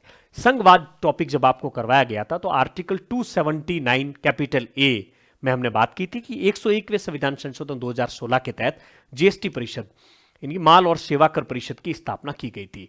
और तो इसका मतलब ये स्थायी हो गई जब संविधान में इसका उल्लेख है।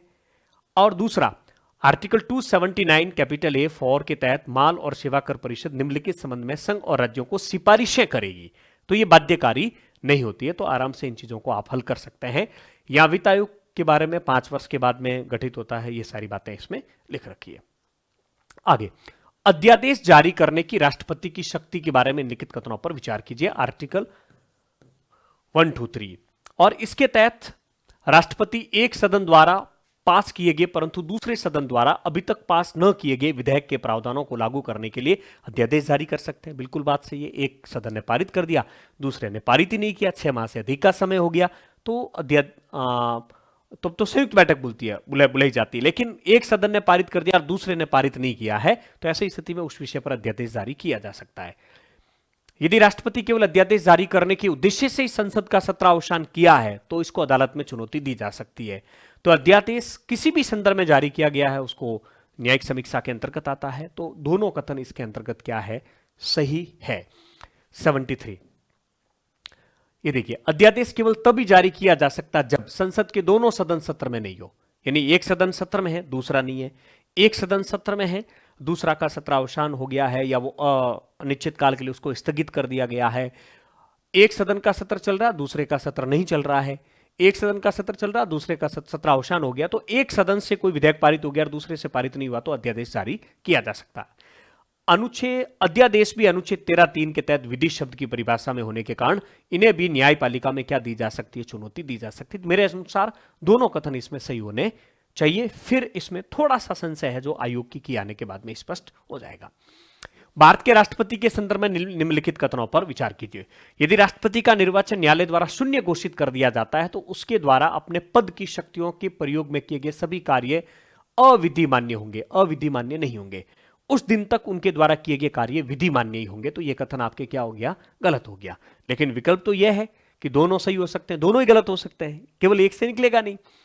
व्यापार की स्वतंत्रता पर निर्बंधन आरोपित करने वाले राज्यों का कोई विधेयक है तो उसे प्रस्तुत करने हेतु राष्ट्रपति की पूर्व मंजूरी आवश्यक है। यह कथन बिल्कुल सही है। तो कथन इसमें कौन सा हो गया, दो सही है केवल। देखिए राष्ट्रपति में करवा रखा, पेज नंबर 137 है। अनुच्छेद 71(2) के तहत राष्ट्रपति या उपराष्ट्रपति का चुनाव अवैध हो जाता है तो इस दौरान राष्ट्रपति या उपराष्ट्रपति द्वारा किए गए सभी कार्य क्या होंगे, वैधानिक होंगे, अवैधानिक नहीं होंगे। तो यह कथन गलत हो गया था इस आधार पर। दूसरा, राष्ट्रपति टॉपिक में ही है, यह पूर्व मंजूरी का अलग से पेज नंबर 166 पर। अनुच्छेद 304 राज्यों के बीच व्यापार, वाणिज्य और समरसता पर निर्बंधन। उस राज्य के साथ या उसके भीतर व्यापार, वाणिज्य और समागम की स्वतंत्रता पर ऐसे युक्ति युक्त निर्बंधन आरोपित कर सकेगा राज्य जो लोकहित में अपेक्षित हो, परंतु खंड बी के प्रयोजनों के लिए कोई भी विधेयक या संशोधन राष्ट्रपति की पूर्व मंजूरी के बिना किसी राज्य के विधानमंडल में पुरस्तापित नहीं किया जाएगा। तो दूसरा कथन आपके क्या हो गया, सही हो गया। निम्नलिखित में से आर्टिकल 74 में एक परंतुक स्थापित किया गया था, किसके तहत, 44 संविधान संशोधन 1978 के तहत यह प्रावधान किया गया। आर्टिकल 74(1) 74वें संविधान संशोधन की धारा 11 के तहत मंत्रिपरिषद के परामर्श को एक बार पुनर्विचार हेतु लौटाने का प्रावधान किया गया 74(1) के परंतुक में, कि एक बार पुनर्विचार हेतु लौटाया जा सकता है। जब 42वें संविधान संशोधन के तहत राष्ट्रपति को मंत्रिपरिषद की सलाह मानने के लिए बाध्य किया गया था, तब ये संविधान पूरा तुलनात्मक करवा रखा है। एक तरफ संघ मंत्रिपरिषद, दूसरी तरफ राज्य मंत्रिपरिषद। आप जिनके पास ये कंटेंट है वो इस बात को समझ रहे होंगे। भारतीय संविधान के अनुच्छेद 78, चूंकि 78 में राष्ट्रपति के नहीं प्रधानमंत्री के कर्तव्यों का उल्लेख है कि राष्ट्रपति द्वारा मांगे जाने पर विधि और प्रशासन संबंध में सूचना देंगे, राष्ट्रपति द्वारा नहीं मांगे जाने पर भी समय समय पर सूचनाएं देंगे, और यदि किसी मंत्री ने कोई बात रखने का, राष्ट्रपति ने यदि कह दिया तो बात अपनी जो है मंत्रिपरिषद में रखेगा। ये दोनों कथन इसमें आपके क्या है, सही है। प्रधानमंत्री का एक कर्तव्य है कि वह संघ के कार्यकलाप और प्रशासन संबंधी और विधि विषयक प्रस्तावनाओं संबंधी मंत्रिपरिषद के सभी विनिश्चय राष्ट्रपति को सूचित करे। ये उसका कर्तव्य है। सूचना नहीं मांगने पर भी सूचना आपको देनी चाहिए। प्रधानमंत्री का एक कर्तव्य होगा कि वो संघ के कार्यकलाप और प्रशासन संबंधी विधान विषयक प्रस्तावना संबंधी जो जानकारी राष्ट्रपति मांगे वो भी दे। यानी कि राष्ट्रपति मांगते तो भी सूचना देनी है, नहीं मांगे तो भी आपको सूचना देनी है। दोनों कथन सही है। आर्टिकल 78 में इनका उल्लेख है। प्रधानमंत्री समय समय पर देश के प्रशासन और विधि संबंधी सूचना राष्ट्रपति को देंगे। राष्ट्रपति देश के प्रशासन और विधि संबंधी जानकारी प्रधानमंत्री से प्राप्त कर सकते हैं तो प्राप्त कर सकते हैं। इनकी मांगे जाने पर देनी है, नहीं भी मांगते तो भी उनको सूचना देनी है। तो दोनों कथन आपके क्या हो गए, सही हो गए।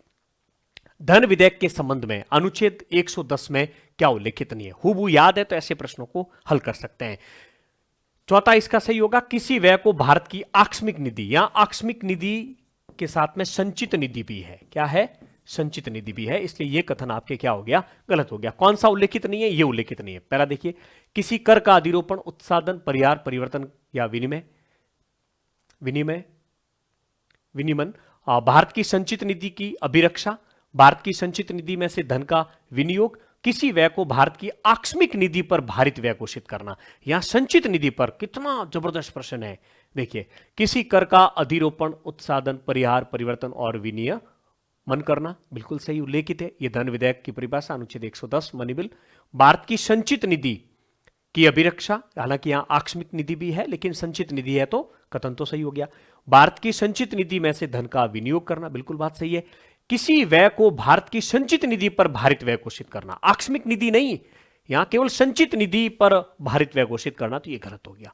बहुत ही नजदीक का प्रश्न पूछा गया है और ढंग से पढ़ा है, नहीं तो आकस्मिक आपको लगा हाँ निधि तो लिखी हुई है लेकिन आकस्मिक है या संचित, यह भी तो ध्यान रखना पड़ेगा। फिर यह कह रहा है कि कोई एक बात उल्लेखित नहीं है, तीन तो है, तो एक तो गलत होगी। आपको लगता है कि ये तीनों तो ठीक से याद है तो ये गलत होगा।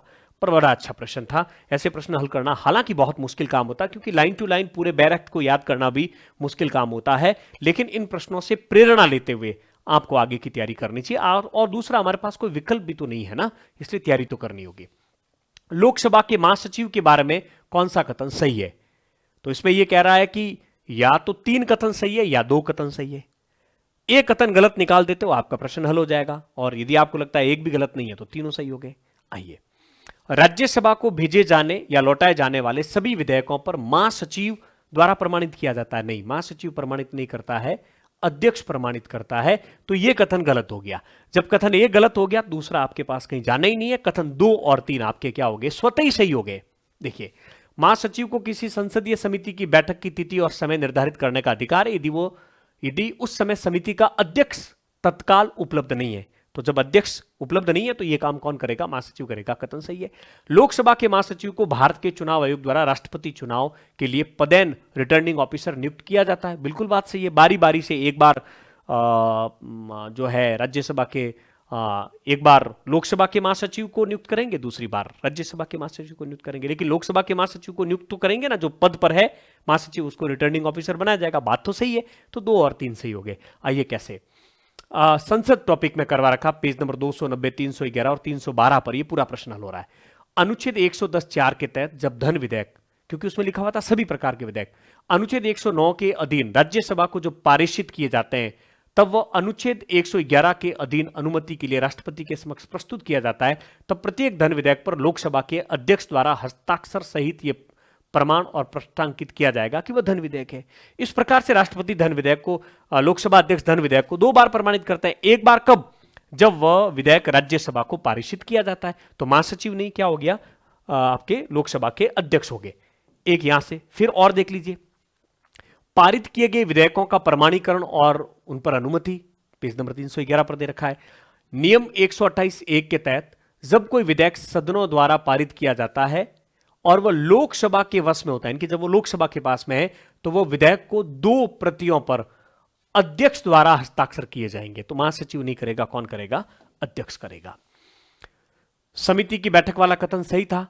यदि समिति का सभापति तत्काल उपलब्ध न हो तो महासचिव द्वारा बैठक की तिथि और समय निश्चित किया जाएगा। कथन सही हो गया। तो उसके आधार पर यह हो गया हल आपके। आगे देखिए, कौन सा सुमेलित नहीं है? तो यह कह रहा है कि कोई 2 सुमेलित है और 2 सुमेलित नहीं है। विकल्प ही कह रहे हैं। अपने को कैसे पता चला प्रश्न को पढ़ने से पहले? तो प्रश्न को पढ़ने के बाद विकल्प को बहुत ढंग से देखना है। जैसे मैंने कह दिया कि कौन से सुमेलित नहीं है, फिर मैंने विकल्प देखे तो सब में 2-2 है। इसका मतलब है कि कोई 2 सुमेलित नहीं है और 2 सुमेलित है। तो हमने यदि थोड़ा सा ठीक से पढ़ रखा है तो बंबई उच्च न्यायालय 1862 में स्थापित हुआ और गुजरात उच्च न्यायालय 1960 में स्थापित हुआ। गुवाहाटी और केरल उच्च न्यायालय के उल्टे दे दिए। गुवाहाटी 1948 है और केरल 1956 है। तो 2 और 3 इसमें क्या हो गए? गलत हो गए। 2 और 3 इसमें गलत हो गए। हमने सारे हाईकोर्ट की 25 के 25 हाईकोर्ट की स्थापना का वर्ष दे रखा है। ये देखिए, मुंबई 1862, गुवाहाटी 1948, केरल 1956 और गुजरात 1960। बस याद तो इन चीजों को करना होगा, और याद तभी होंगे जब आप बार बार पढ़ेंगे।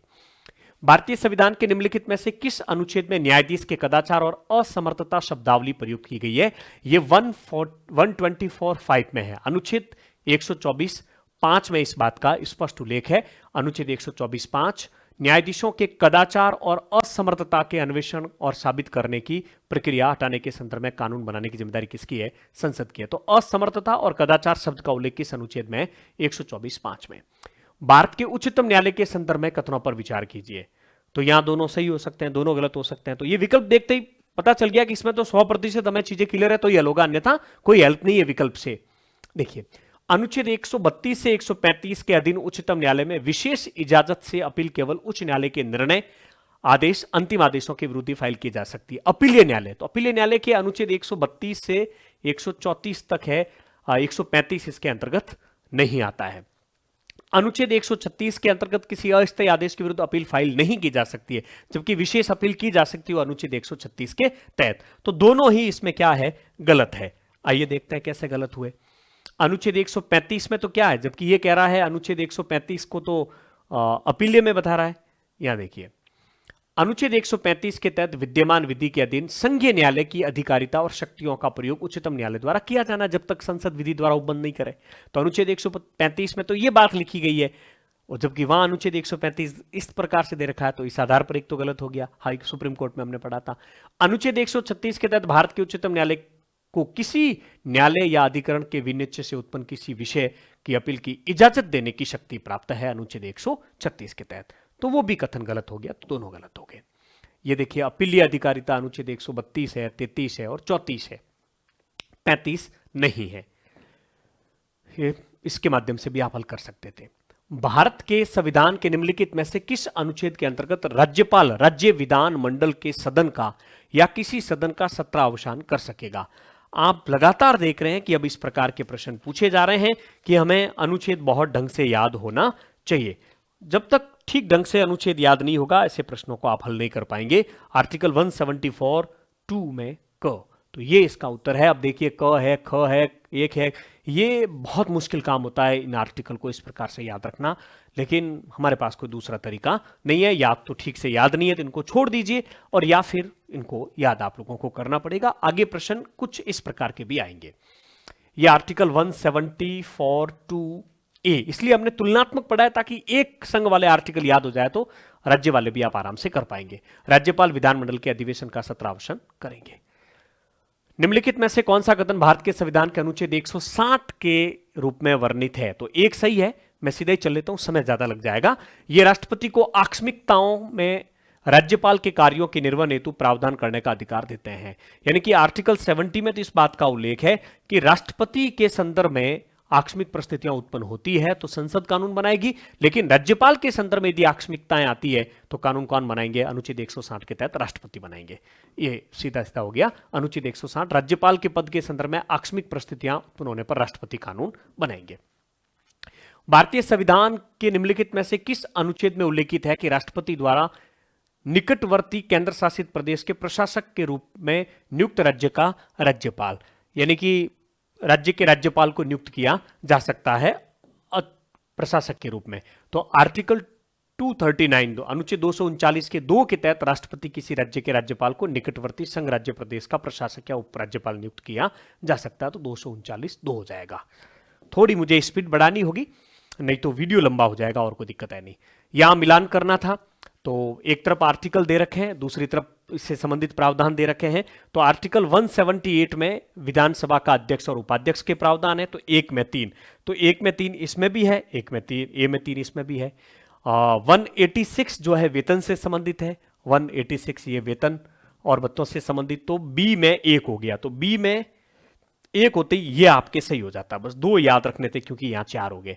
बाकी 180 जो 7 है वो सचिवालय से संबंधित है, और 188 है वो शपथ से संबंधित है। तो ये सारे आर्टिकल यहां चूंकि हमने बहुत ढंग से करवा रखे हैं। अध्यक्ष और उपाध्यक्ष 178, अध्यक्ष और उपाध्यक्ष, ये अध्यक्ष उपाध्यक्ष सभापति इनके वेतन भत्ते 186, और यहां पर 187 में राज्य के विधानमंडल का सदन जिसमें सचिवालय, 98 में संघ के लिए सचिवालय है संसद के संदर्भ में, और ये राज्य विधानमंडल के संदर्भ में। 188 राज्य की विधानसभा और विधान परिषद, ये 99 में सदस्यों के शपथ और प्रतिज्ञान है, और 188 में राज्य विधानसभा और विधान परिषद के सदस्यों के शपथ के बारे में प्रावधान है। निम्नलिखित में से कौन सा नव शास्त्रीय यथार्थवाद की प्रमुख विशेषता है? तो इसमें 1 हो सकता है, 2 हो सकते हैं, दोनों हो सकते हैं, दोनों नहीं हो सकते हैं। यह स्वीकार करता है कि अराजकता और अंतरराष्ट्रीय व्यवस्था की संरचना महत्वपूर्ण है। यह नव यथार्थवादी कहते हैं, न कि नव शास्त्रीय यथार्थवादी कहते हैं। यह कथन आपके क्या हो गया? गलत हो गया। घरेलू राजनीतिक कारक जिसमें प्रेरणाएं, धारणाएं शामिल है, इस बात को प्रभावित करते हैं कि राज्य बाहरी दबावों पर किस प्रकार से प्रतिक्रिया देते हैं। तो घरेलू स्थितियों की बात नव शास्त्रीय यथार्थवाद की प्रमुख विशेषता है, तो केवल 2 है। कैसे हुआ देखिए, आइए।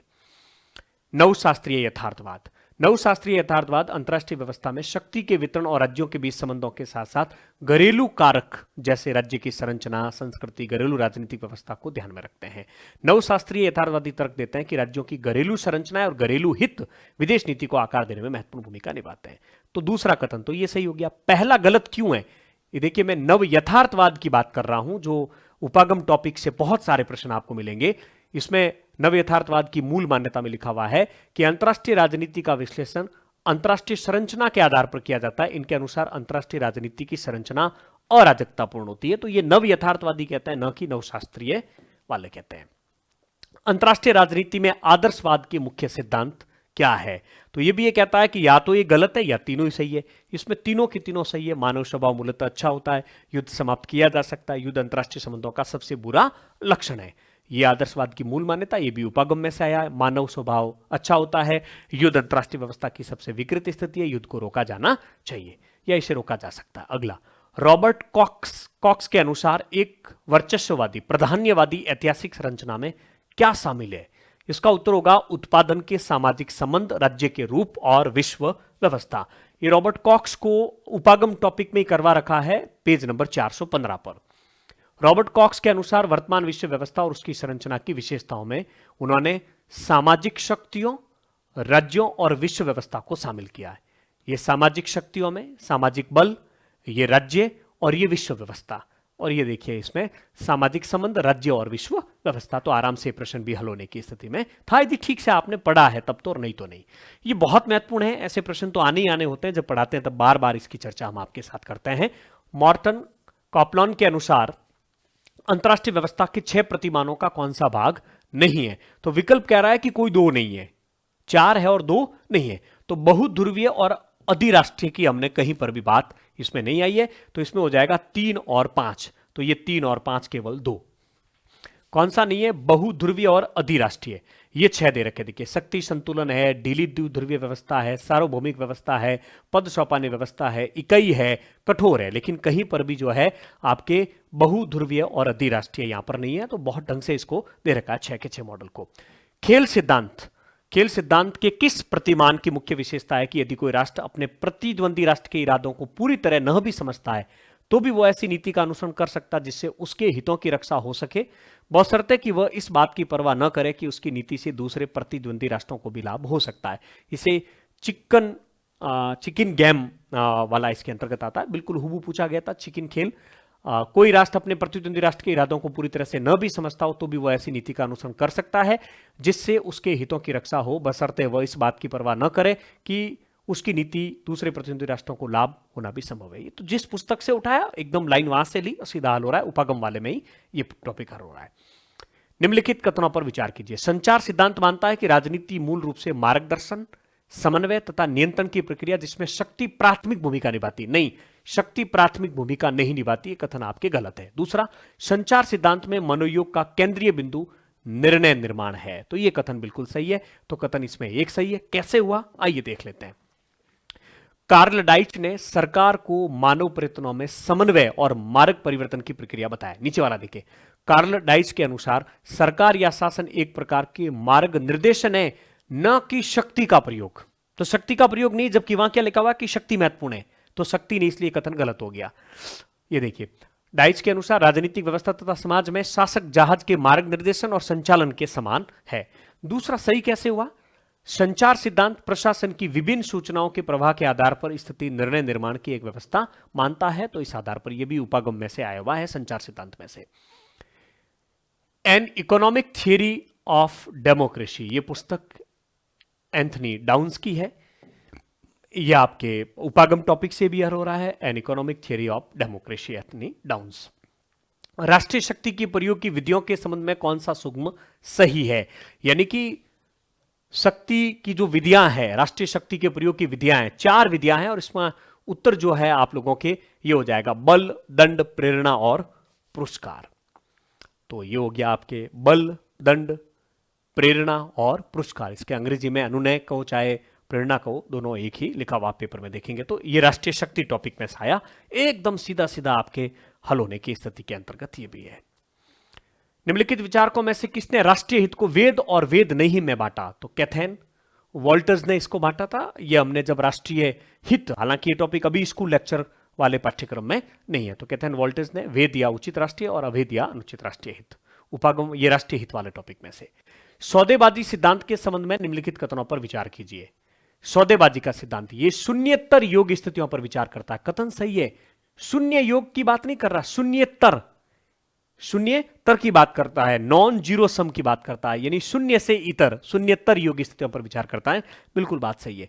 यह केवल शुद्ध संघर्ष की स्थिति में ही प्रासंगिक है, शुद्ध सहयोग की स्थिति में नहीं। यह कथन गलत है, क्योंकि यह संयोग की स्थिति में संभव है। तो इसमें कथन केवल एक सही होगा आपके। कौन सा सही होगा? एक सही होगा इसमें। आइए कैसे एक सही हुआ उसको बारे में हम देख लेते हैं। ये देखिए, नॉन जीरो सम गेम की क्या विशेषता है कि नॉन जीरो सम गेम संयोग और परस्पर लाभ को बढ़ावा देते हैं। मिश्रित उद्देश्य खेल या सौदेबाजी सिद्धांत इसके भाग है। किसके? नॉन जीरो सम गेम के। शून्येतर तो ये पारस्परिक लाभ की बात करता है। और इसको क्लियर कर देते हैं, सौदेबाजी का सिद्धांत, सौदेबाजी के सिद्धांत की आवश्यकता।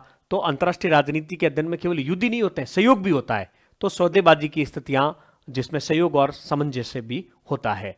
थॉमस सेलिंग ने सौदेबाजी सिद्धांत का प्रयोग अंतरराष्ट्रीय वार्ताओं के क्षेत्र में किया, क्योंकि अंतरराष्ट्रीय संघर्षों में शांति से दूर के सफल साधन के रूप में अंतरराष्ट्रीय वार्ता का बहुत महत्व अधिक हो गया, इसलिए सौदेबाजी का सिद्धांत बड़ा प्रासंगिक है।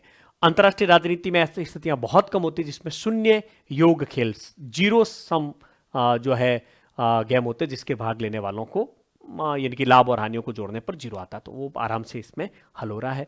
अगला देखिए, सामरिक आक्रमण हथियारों की सीमा के संबंध में जो संधि हुई थी अमेरिका और सोवियत संघ रूस के बीच में 1972 में, वो कहां हुई थी? मास्को में हुई थी ये संधि। ये देखिए, इसमें मास्को में ये संधि हुई थी। सामरिक अस्त्र परिसीमन ये शीत युद्ध वाले टॉपिक में आईआर में करवा रखा है। निम्नलिखित में से कौन सा युग्म सुमेलित है? तो इसका देखिए विकल्प देखिए, कौन सा सुमेलित है? इसका मतलब एक ही सुमेलित है और बाकी सुमेलित नहीं है। तो यदि आपको याद है कि अंटार्कटिका संधि 1959 में हो रखी है, तो यह कथन सही हो जाएगा। एनसीईआरटी में इसको तो बहुत ढंग से करवा रखा, 1959 अंटार्कटिका संधि। निम्नलिखित विचारकों में से किसने निशस्त्रीकरण वार्ताओं के बारे में जोकर सिद्धांत की बात कही? ये जोसेफ एल नोगी। ये भी उपागम टॉपिक में से आया है। सौदेबाजी सिद्धांत के वार्ता के 3 दृष्टिकोण हैं, पहला, दूसरा और तीसरा। तीसरा जोसेफ नोगी कहता है, इसमें जोकर सिद्धांत की बात उन्होंने कही। अब मैं इसको स्पष्ट करूंगा तो वीडियो 3 घंटे तक चला जाएगा, 2 घंटे से पहले पहले इसको पूरा करना है। कौटिल्य द्वारा बताए गए विभिन्न विभागों के अध्यक्ष के संदर्भ में गलत पहचानी। तो एक गलत है, एक गलत है इसमें। मुख्य वन उपज अधीक्षक, मुख्य वन विभाग का सर्वोच्च अधिकारी आठवीं होता है, न कि सीताध्यक्ष होता है। तो उत्तर तो इसका यह आप लोगों के निकले गया। समाहर्ता, अकाराध्यक्ष, सुनाध्यक्ष के बारे में ये सारे के सारे यहां पर सारे अध्यक्ष दे रखे, आप आराम से देख सकते हैं। कौटिल्य के अनुसार राज्य व धर्म के बीच में संबंधों के विषय में सही कथन क्या है? राज्य धर्म का क्या है? संरक्षक है। कौटिल्य में करवा रखा है। कौटिल्य ने राज्य को एक ऐसी अधिकृत संस्था माना है जो धर्म के संरक्षण के लिए भौतिक शक्ति का प्रयोग करती है। किसने कहा कि राजाओं के वर्चस्व और उसकी शक्ति और गरिमा का वास्तविक औचित्य न्याय लागू करना है? ये जियाउद्दीन बर्नी का कथन है। जब हमने राज्य टॉपिक करवाया था तो उसमें इसको करवाया कि जियाउर बर्नी के अनुसार राज्य का सबसे महत्वपूर्ण कार्य क्या है? न्याय स्थापना करना। ये बादशाही का अनिवार्य गुण है। तो आराम से यह हल हो रहा है। समाज के विभाजन पर अबुल फजल के विचारों के संदर्भ में कथनों पर विचार कीजिए। तो अबुल फजल ने समाज की आवश्यकताओं के संदर्भ में समाज को 6 वर्गों में विभाजित किया। नहीं, 6 में नहीं किया, 4 में किया था। तो एक कथन तो गलत हो गया। ये अबुल फजल ने समाज के विभाजन में प्रथम स्थान विद्वानों को दिया। विद्वानों को नहीं दिया, उन्होंने योद्धाओं को दिया था, शासकों को दिया था। तो 2 गलत हो गए, तो एक तो सही होगा ना। तो केवल 3 सही है, क्योंकि विकल्प इस प्रकार से समाज के विभाजन में अंतिम स्थान कृषकों और श्रमिकों को दिया था। ये बात बिल्कुल सही है, बहुत बढ़िया तरीके से करवाया था। आप देखिए, अबुल फजल कौन सा टॉपिक है आपके? राज्य टॉपिक है। एक ही पेज से दोनों क्वेश्चन हल हो रहे हैं। और पहले कॉलेज व्याख्याता में आ रखे हैं, और बात में कह रहा हूं 2024 से पहले वाला जो कॉलेज व्याख्याता का पेपर था उसमें आ रखे हैं, ये मैंने दे रखे हैं प्रश्न भी। अबुल फजल में राजत्व के दैवीय प्रेरणा सिद्धांत का प्रतिपादन किया। अबुल फजल ने समाज को 4 भागों में बांटा। तो 6 वाला कथन गलत हो गया। पहले में उसने कहा विद्वान, पहले में विद्वान नहीं, दूसरे में विद्वान है। पहले में, प्रथम में योद्धा और शासक है, लेकिन चौथे में कृषक और श्रमिक वाला कथन सही है। रामास्वामी नायकर से संबंधित गलत कथन पहचानिए। देखिए, इस बार ये प्रश्नों की प्रकृति मुझे ठीक लगी। एक ही कथन गलत है, 3 सही है। अब देखिए, 1924 में उन्होंने भारतीय राष्ट्रीय कांग्रेस में शामिल हुए। ये जो रामास्वामी को हमने करवाया स्वतंत्रता टॉपिक में, तो कांग्रेस के अस्पृश्यता उन्मूलन कार्यक्रम से प्रभावित होकर 1920 में कांग्रेस में शामिल हो गए थे। कौन? ईवी रामास्वामी। बस ये इतना सा याद रह जाता तो ये आपके सही हो जाता। ये कथन गलत है, बाकी सब सही है। 1925 में जो है आत्मसम्मान आंदोलन, इसका नेतृत्व 1929 में मद्रास में मुस्लिम लीग के नेता मोहम्मद अली जिन्ना की द्विराज सिद्धांत और भारत के विभाजन का समर्थन किया। ये कथन भी चारों हल हो रहे हैं। आत्मसम्मान 1925, पहला प्रांतीय सम्मेलन फरवरी 1929, मद्रास, चेन्नई, सब इसमें भी हो रहा है। एक PYQ करवा रखा, उसमें भी है कि इन्होंने मोहम्मद अली जिन्ना के 2 राष्ट्र सिद्धांत का समर्थन किया, और ये कथन में बिल्कुल सही है, तो आराम से हो रहा था। अरविंद के राजनीतिक चिंतन में निम्न वाक्यों को ध्यान से पढ़िए। बड़ा अच्छा प्रश्न था। वे बेंथम के उपयोगितावाद के समर्थक नहीं थे, वो आलोचक थे। वे आधुनिक पूंजीवाद के समर्थक नहीं थे, वो आलोचक थे। एक तो सही होगा, विकल्प ही कह रहा है, तो इसका आधार पर तीसरा सही हो गया। यहां कहीं है ही नहीं कि दोनों गलत है, तीनों गलत है। समाजवाद के आलोचक होते हुए भी वह समाजवाद के आदर्श को आधारभूत सिद्धांत के रूप में स्वीकार करते थे। देखिए, अरविंदो आधुनिक पूंजीवाद के आलोचक थे, बेंथम के उपयोगितावाद का खंडन किया, बेंथम के उपयोगितावाद के आलोचक थे। और अरविंदो ने समाजवाद की आलोचना, अरविंदो के अनुसार समाजवाद का सबके लिए समान अवसर और न्यूनतम सामाजिक तथा आर्थिक सुविधाओं की गारंटी के कारण उद्देश्य सामाजिक संगठन का बहुत ही प्रशंसनीय आदर्श है। इसका मतलब वह है कि आलोचना करते हुए भी उसको स्वीकार करते हैं। तो तीनों अरविंदो टॉपिक में से आपके हल हो रहे हैं। महात्मा गांधी के संदर्भ में कुछ कथनों को ध्यान से देखिए। भारत में सत्याग्रह का पहला प्रयोग खेड़ा सत्याग्रह में किया गया था। नहीं, खेड़ा में नहीं किया गया था, चंपारण में किया गया था। तो यह कथन गलत हो गया। लेकिन ये तो कह रहा है कि 3 ही सही हो सकता है, केवल 2 ही सही हो सकता है। आगे बढ़ते हैं, पहले तीसरा लेते हैं। 1920 के लाहौर अधिवेशन में कांग्रेस ने स्वराज्य प्राप्ति के लिए महात्मा गांधी के असहयोग आंदोलन के प्रस्ताव को स्वीकार किया। नहीं, वो कोलकाता था, न कि लाहौर अधिवेशन था। 1920 में जो विशेष जो अधिवेशन था उसमें इसको स्वीकार किया गया था। तो इस आधार पर जो है कलकत्ता 1920 में विशेष अधिवेशन था। तो जब 3 और 1 गलत हो गया तो तीनों तो गलत हो ही नहीं सकते हैं, एक तो सही होगा, तो मात्र 2 सही है। क्योंकि जलियांवाला बाग नरसंहार के बाद ब्रिटिश प्रशासन के सहयोग के स्थान पर असहयोगी होने की बात उन्होंने कही। आइए, जलियांवाला बाग हत्याकांड 6 अप्रैल 1919 को रॉलेट एक्ट के विरुद्ध में महात्मा गांधी के कहने पर जो है सार्वजनिक हड़ताल रखी गई थी। महात्मा गांधी ने जो जलियांवाला बाग हत्याकांड के बाद में जो हंटर कमेटी की जो रिपोर्ट थी उसे पन्ने दर पन्ने लीपापोती कहा। इनकी उन्होंने विरोध करना शुरू किया था। असहयोग आंदोलन 1920 सितंबर 1920 में कांग्रेस का विशेष अधिवेशन कलकत्ता में लाला लाजपत राय की अध्यक्षता में आयोजित हुआ था। इसी आंदोलन में असहयोग आंदोलन को चलाने के प्रस्ताव को पारित किया गया था। तो वो कथन गलत हो गया। चंपारण आंदोलन 1917 में महात्मा गांधी ने चंपारण आंदोलन किया था। गांधी ने भारत में सत्याग्रह का पहली बार प्रयोग इसी आंदोलन में किया था, न कि खेड़ा में। हो रहा है हल। आइए, निम्नलिखित में से गांधीवादी आदर्श सामाजिक व्यवस्था की विशेषताएं कौन सी है? तो इसमें तीनों ही सही है। और केंद्र सरकार सभी स्तर की सरकारों को एक साथ रखने में सक्षम होगी, बिल्कुल बात सही है। प्रत्येक प्रांत अपना संविधान अलग से बना सकते हैं, बिल्कुल बात सही है। कोई भी बाहरी घेरा अंदर वाले घेरे को असाधारण शक्ति का प्रयोग नहीं कर सकते। गांधी जब हमने पढ़ा था, गांधी के कथन देखिए।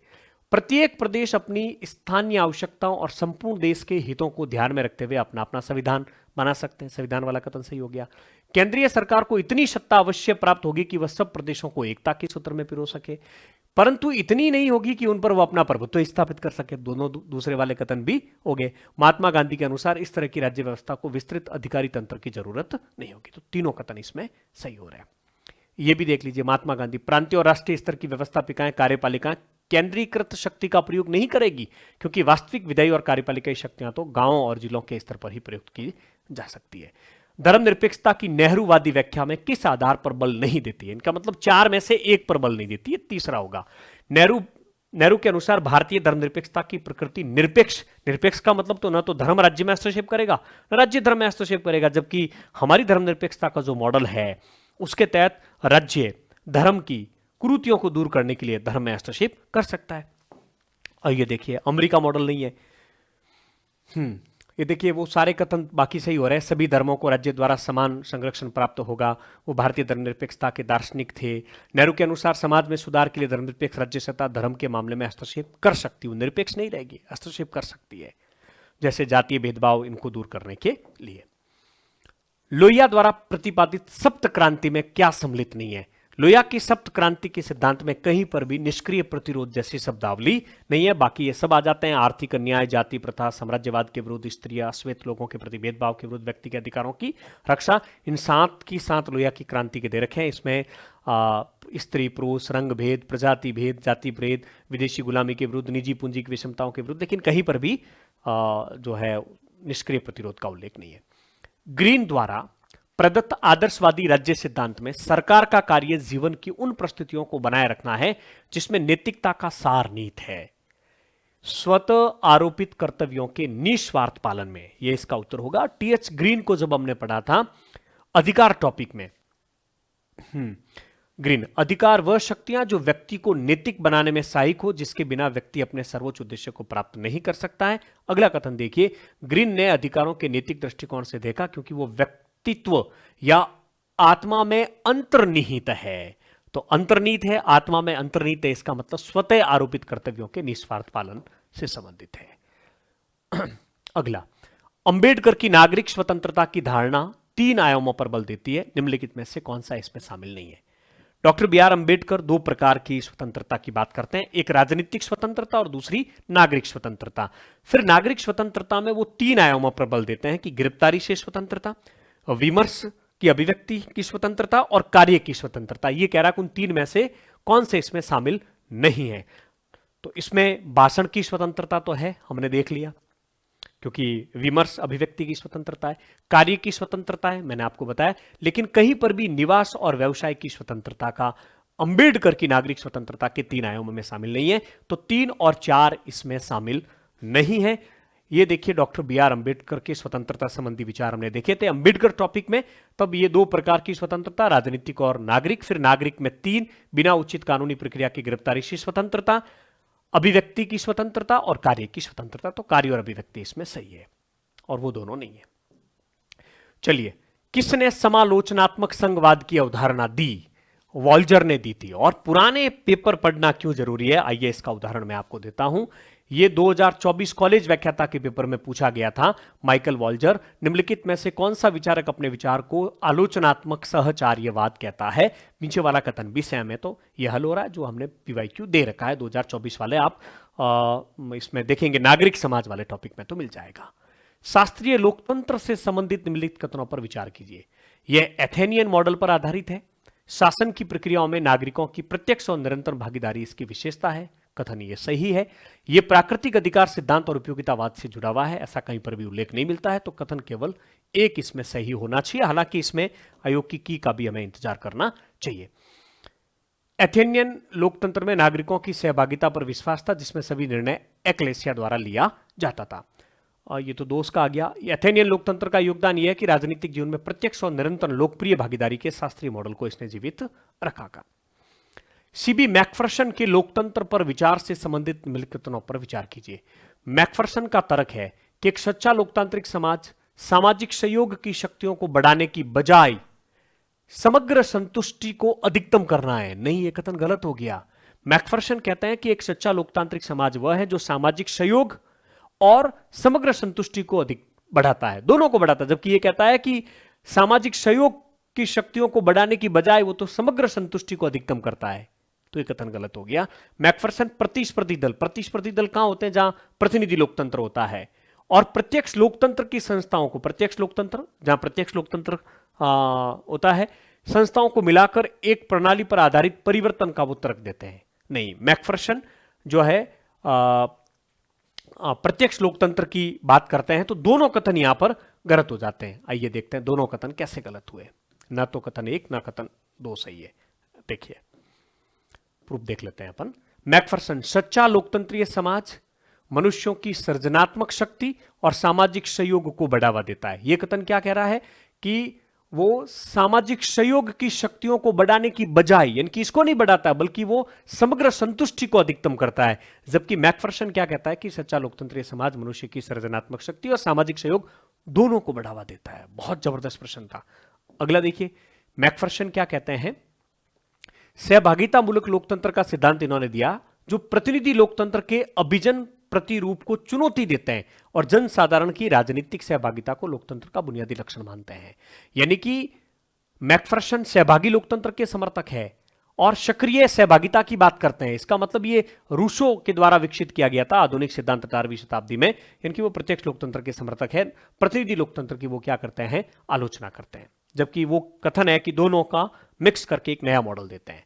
नव उदारवाद के संबंध में गलत, चूंकि ये मैंने पहले ही आपको बता दिया था। नव उदारवादी, तीसरा कथन इसमें गलत हो जाएगा कि नव उदारवाद व्यक्तियों के जीवन के लिए गरिमापूर्ण बनाने के लिए राज्य की सकारात्मक भूमिका समर्थन करता है। वो राज्य की सकारात्मक भूमिका का समर्थन नहीं करते, वो न्यूनतम राज्य की बात करते हैं। बाकी सब इसमें सही है। नव उदारवाद व्यक्ति की पूर्ण स्वायत्तता स्वतंत्रता का समर्थन करते हैं। नव उदारवाद मानव जीवन की नियतिवादी दृष्टिकोण का समर्थन खंडन करते हैं नियतिवाद का, और नव उदारवाद मानव संबंधी सहज व्यवस्था की प्रधानता में विश्वास करता है, जिसका उदाहरण मुक्त बाजार है, राज्य आर्थिक क्षेत्र में हस्तक्षेप नहीं करेगा। यहां से स्पष्ट हो जाता नव उदारवाद, यानी जो नव उदारवाद कह दीजिए, स्वेच्छातंत्रवाद कह दीजिए, नव दक्षिणापंथ कह दीजिए, समकालीन उदारवाद में तीन आते हैं, स्वेच्छातंत्रवाद, समतावादी और समुदायवादी। स्वेच्छातंत्रवादी शास्त्रीय उदारवाद का ही समकालीन रूप है। इसके माध्यम से बताया कि इसको और किस नाम से जान सकते हैं। पहले ही पेज पर जो दे रखा है समकालीन उदारवाद, उसी की एक धारा है स्वेच्छातंत्रवाद। स्वेच्छातंत्रवाद कहता है कि न्यूनतम हस्तक्षेप होना चाहिए, स्वतंत्र बाजार होना चाहिए, सीमित सरकार होनी चाहिए। स्वेच्छातंत्रवाद का मानना है कि जो है स्वतंत्रता, जीवन, संपत्ति की रक्षा महत्वपूर्ण है। स्वेच्छातंत्रवाद राज्य का मानना है कि राज्य का कोई भी कार्य आवश्यक नहीं है। जबकि यह कथन क्या है नवोदार के बारे में कि नवोदारवाद व्यक्तियों के लिए जीवन में गरिमापूर्ण बनाने के लिए राज्य की सकारात्मक भूमिका का समर्थन करता है। कथन गलत है, वो राज्य की सकारात्मक भूमिका का समर्थन नहीं करते हैं, वो न्यूनतम राज्य की बात करते हैं, वो यानी कि न्यूनतम हस्तक्षेप की बात करते हैं, स्वतंत्र बाजार की बात करते हैं, सीमित सरकार की बात करते हैं।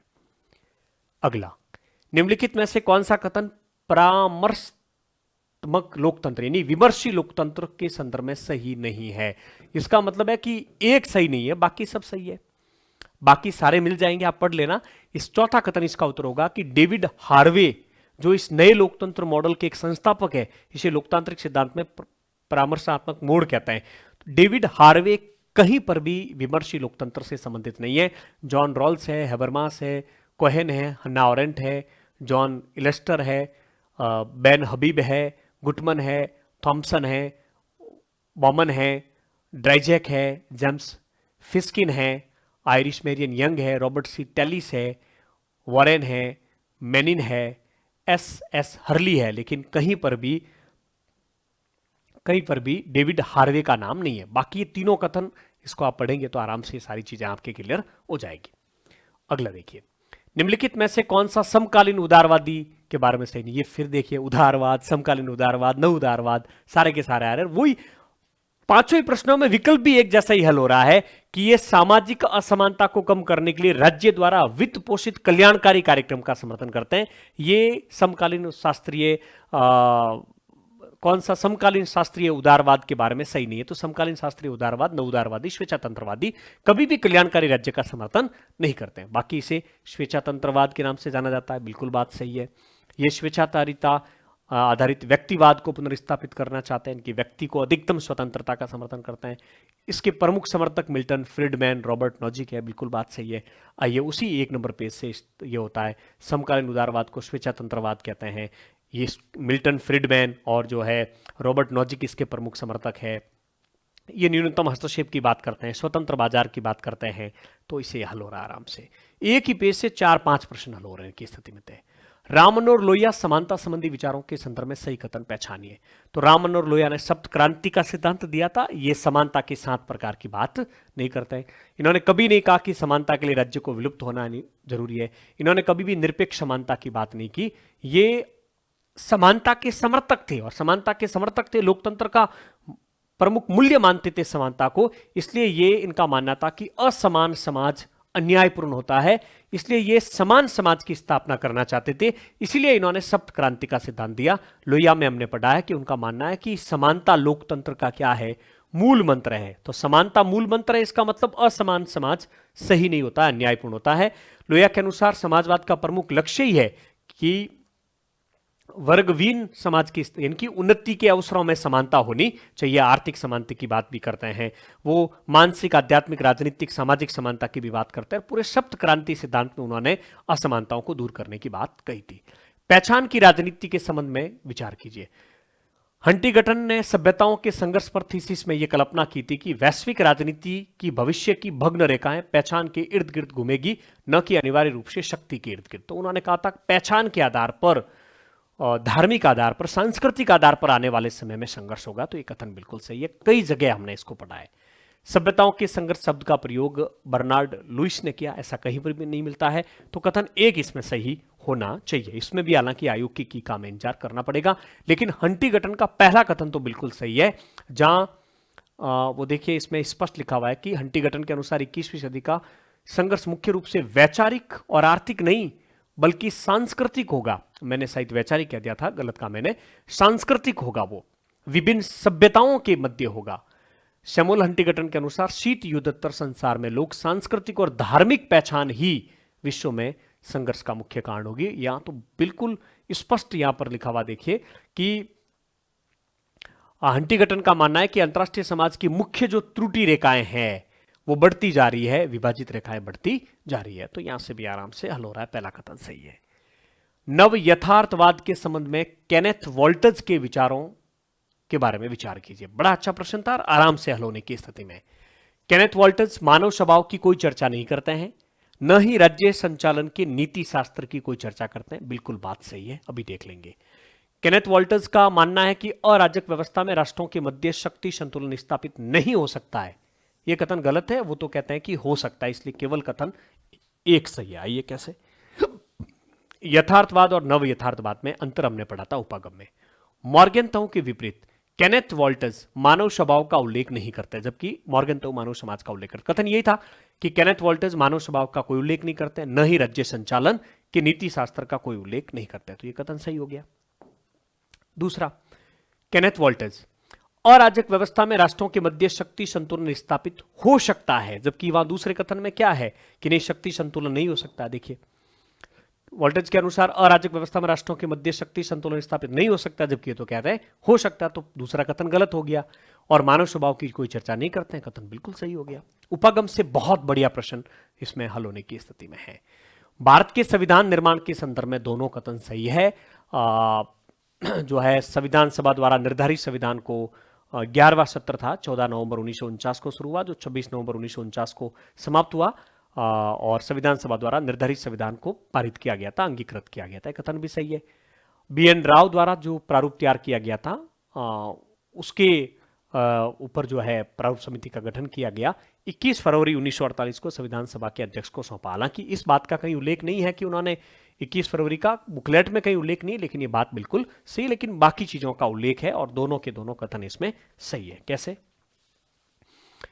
BN राव ने संविधान सभा का पहला प्रारूप तैयार किया, जिसमें इतने अनुच्छेद थे और इतनी अनुसूचियां थी। BN राव द्वारा तैयार किए गए प्रारूप पर विचार करने के लिए सत्यनारायण सिन्हा के प्रस्ताव पर 7 सदस्यीय प्रारूप समिति का गठन किया गया था। यह कथन। दूसरा, 26 नवंबर 1949 इसी दिन भारतीय संविधान को अंगीकृत, अधिनियमित और आत्मार्पित किया गया था। निम्नलिखित युग्मों पर विचार कीजिए। अब विकल्प देखिए। विकल्प ये कह रहे हैं कि इनमें से कोई एक गलत हो सकता है या चारों सही है। एक भी गलत नहीं है तब तो चारों ही सही है, और या फिर ये गलत है तो बाकी 3 सही है। अब इसको कैसे हल किया जा सकता था, देखिए। संयुक्त राज्य अमेरिका के बारे में हम सहकारी संघवाद के बारे में बात करते हैं। कनाडा के सामने लिखा हुआ है एक अनिच्छुक महासंघ, ये गलत हो गया। ये गलत हो गया तो तीनों सही हो गए। कौन से? 1, 3 और 4। ये गलत क्यों है? क्योंकि हम 2 ही मॉडल की बात करते हैं संघात्मक में, अमेरिकी मॉडल और कनाडा मॉडल। हमने कनाडा मॉडल अपनाया है, जहां इनकी 7 रहकर संघ बनाया गया है, अमेरिका वालों ने 7 आकर संघ बनाया है। तो कनाडा को हम अनिच्छुक मॉडल नहीं कह सकते हैं। जर्मनी में संघवाद की 3 परतें, बात सही है। और बोस्निया हर्जगोविना में सौदेबाजी वाला संघवाद। कैसे उत्तर निकल सकता था, देखिए आप। ये पहले तो हम बात कर लेते हैं कनाडा वाली। ये कनाडा मॉडल है, कनाडाई मॉडल। कनाडा में संघीय शासन व्यवस्था का निर्माण राज्यों का समझौते का परिणाम नहीं, बल्कि एक केंद्रीय शासन के द्वारा विभिन्न इकाइयों का निर्माण किया गया। तो इसको हम यानी कि अनिच्छुक नहीं कहेंगे। केंद्र विमुखी प्रवृत्ति या पृथक्करण की प्रक्रिया द्वारा कनाडा तथा भारतीय संघ का निर्माण किया गया। अब यदि कनाडा वाला अनिच्छुक है तो फिर भारत वाला भी अनिच्छुक हो गया, तो यह कथन गलत हो गया। अमेरिकी संघवाद को सहकारी संघवाद की संज्ञा दी थी डैनियल एलाजार ने। एशिया और अफ्रीका में नवोदित जो राष्ट्रीय और क्षेत्रीय जो 2 प्रकृति के राज्यों का उदय हुआ, वो सौदेबाजी वाले संघ में, तो बोस्निया हर्जगोविना उसके अंतर्गत आ गए। निम्नांकित में से किन देशों के समूह में केवल एक सदनीय व्यवस्थापिका विद्यमान है? तो द्विसदनीय वाली इससे बाहर हो जाएगी। इसमें एक ये भी ध्यान रखते हैं कि जिसमें संघात्मक शासन व्यवस्था है वहां द्विसदनात्मक व्यवस्थापिका होती है, इसकी अधिकतम संभावना रहती। क्यों? क्योंकि संघात्मक शासन व्यवस्था में एक सदन जनता का प्रतिनिधि होता है और दूसरा सदन राज्यों का प्रतिनिधित्व करता है, संघ की इकाई का प्रतिनिधित्व करता है। इसका उत्तर यह सही हो जाएगा, क्योंकि एस्टोनिया में एकात्मक है, लेकिन जब हम जर्मनी की बात करते हैं, जब हम ऑस्ट्रेलिया की बात करते हैं, जब हम इटली की बात करते हैं, तो वहां जो है संघात्मक शासन व्यवस्था भी है और वहां द्विसदनीय व्यवस्था है। कैसे हल हो सकता था? संघात्मक शासन व्यवस्था के हमने लक्षण देखे थे कि द्विसदनात्मक व्यवस्था होती है। दूसरा तरीका इसमें यह भी था कि यहाँ जो एक टेबल दे रखी है उसमें जैसे जर्मनी में 2 सदन दे रखे, बुंदेस्टेग और बुंदेसरेट हमने बात की थी। इटली में भी चैम्बर ऑफ डेप्यूटीज और सीनेट 2 सदन हो गए। ब्राजील हालांकि उसमें एक एक पकड़ लिया, एक जर्मनी हो गया, एक इटली गलत हो गया। फिर जैसे कि हम बात कर लेते हैं एक सदनीय में, ये एस्टोनिया यहां पर दे रखा है। फिर भी हम बात करें तो जर्मनी है, ऑस्ट्रिया है ऑस्ट्रिया है, जर्मनी है, ऑस्ट्रेलिया है, तो ये संघात्मक शासन वाले देश हैं, तो इनमें संभावना रहती, इनमें जो है द्विसदनात्मक व्यवस्थापिका होती है, तो हल हो सकता था। अगला, अंतरराष्ट्रीय राजनीति के प्रकार्यात्मकवाद उपागम से संबंधित कथनों पर विचार कीजिए। 100% आ रहा है तो होगा, नहीं तो नहीं होगा। कैसे? प्रकार्यात्मकवाद का मुख्य उद्देश्य राज्य की सीमाओं को कमजोर करना और अंततः उन पर विजय प्राप्त करना। राज्य की सीमाओं को कमजोर करना, यह बात सही है। दूसरा, प्रकार्यात्मकवाद इस विचार को अस्वीकार करता है कि राजनीतिक कार्य निष्पादन करने को दरकिनार करना आवश्यक है। यह स्वीकार करता है, अस्वीकार नहीं करता है। कैसे? अभी बात करेंगे। कथन एक सही हो गया। अब समझिए, प्रकार्यात्मकवाद वालों का कहना है कि राजनीतिक संबंध की बजाय हमें आर्थिक और तकनीकी संबंध स्थापित करने चाहिए ताकि आराम से राज्यों के बीच में बेहतर संबंध स्थापित किए जा सकते हैं। हमें राजनीतिक संबंधों को इग्नोर करना चाहिए, उसको जो है दरकिनार करने का प्रयास करना चाहिए। ये इस बात को स्वीकार करते, जबकि ये कहता है कि ये इसको अस्वीकार करता है। ये कैसे देखते हैं? उपागम में करवा रखा था ये भी। कार्यात्मक प्रकार्यात्मक अंग्रेजी में देखोगे तो सेम ही मिलेगा, उपागम वाला टॉपिक है। कार्यात्मक या प्रकार्यात्मक सिद्धांतकारों के अनुसार सहयोग की शुरुआत राजनीतिक क्षेत्र की बजाय, तो ये कहता है कि राजनीतिक क्षेत्र को बजाय गैर राजनीतिक क्षेत्र आर्थिक, तकनीकी, सांस्कृतिक, पर्यावरण से होनी चाहिए। कार्यात्मक सिद्धांतकारों के अनुसार नई विश्व व्यवस्था में राष्ट्र राज्य का महत्व कम हो जाएगा, इनकी राज्यों की सीमाओं का महत्व कम हो जाएगा। कार्यात्मक सिद्धांत शांतिपूर्ण सहयोगी विश्व निर्माण हेतु धीरे धीरे अंतरराष्ट्रीय प्रणाली के निर्माण और एकीकरण की स्थापना सुनिश्चित करना चाहते हैं। अब आप इनको वापस पढ़िए। प्रकार्यवाद का मुख्य उद्देश्य राज्य की सीमाओं को कमजोर करना है, बिल्कुल राष्ट्र राज्य बनाना है, राज्य की सीमाओं को कम करना है, संप्रभु राज्यों को कम करना है। ये कहते हैं, ये इस विचार का समर्थन करते हैं कि राजनीतिक कार्य निष्पादन को दरकिनार करना आवश्यक है, यानी कि राजनीतिक की बजाय गैर राजनीतिक, क्योंकि एकीकरण न करने से केवल तकनीकी अनुकूल रणनीति, तो ये आगे वाला वैसे यहीं से क्लियर हो जाता है आप लोगों के, तो कथन केवल एक सही है। डेविड मित्रा जो सिद्धांत से संबंधित है, उनका भी कहना है कि तकनीकी और वैज्ञानिक क्षेत्र में सहयोग के द्वारा राज्यों के मध्य बेहतर संबंध का स्थापना की जा सकती है। हैयक के स्वतंत्रता संबंधी विचारों पर विचार कीजिए। वह स्वतंत्रता को प्रतिबंधों की अनुपस्थिति के रूप में परिभाषित करते हैं, बिल्कुल बात सही है। वे कानून और स्वतंत्रता को सुसंगत मानते हैं। सुसंगत इसलिए मानते हैं क्योंकि कानून होगा, कानून व्यवस्था बनाए रखने के लिए राज्य की आवश्यकता रहती है, तभी स्वतंत्रता सुनिश्चित होगी। वह कल्याणकारी राज्य की आलोचना करते हैं, बिल्कुल बात सही है, क्योंकि वह व्यक्तिगत उत्तरदायित्व की भावना को कमजोर करता है, जो कि स्वतंत्रता के लिए बहुत अधिक महत्वपूर्ण है। तो तीनों कथन इसमें क्या है? सही है। तीनों कथन इसमें क्या है? सही है। आइए कैसे? हैयक, स्वतंत्रता की सही परिभाषा देने के लिए इसके मूल अर्थ अर्थात प्रतिबंध के अभाव को सुरक्षित रखना ही उपयुक्त है। तो प्रतिबंध के अभाव के रूप में स्वतंत्रता की बात करते हैं। आर्थिक नियोजन का रास्ता अपनाने का परिणाम सर्वाधिकार के रूप में सामने आता है। ये हालांकि पहले प्रश्न का उत्तर था, ये प्रूफ यहां पर आ गया है, हालांकि वहां भी हमने चर्चा की थी। हैयक ने समाजवादी योजना और समाजवादी राज्य की जोरदार क्या की आलोचना, क्योंकि समाजवादी राज्य में लोक कल्याणकारी राज्य की बात होती है। House of Lords Reform Act 2014 के संबंध में कथन, हालांकि दोनों कथन सही है।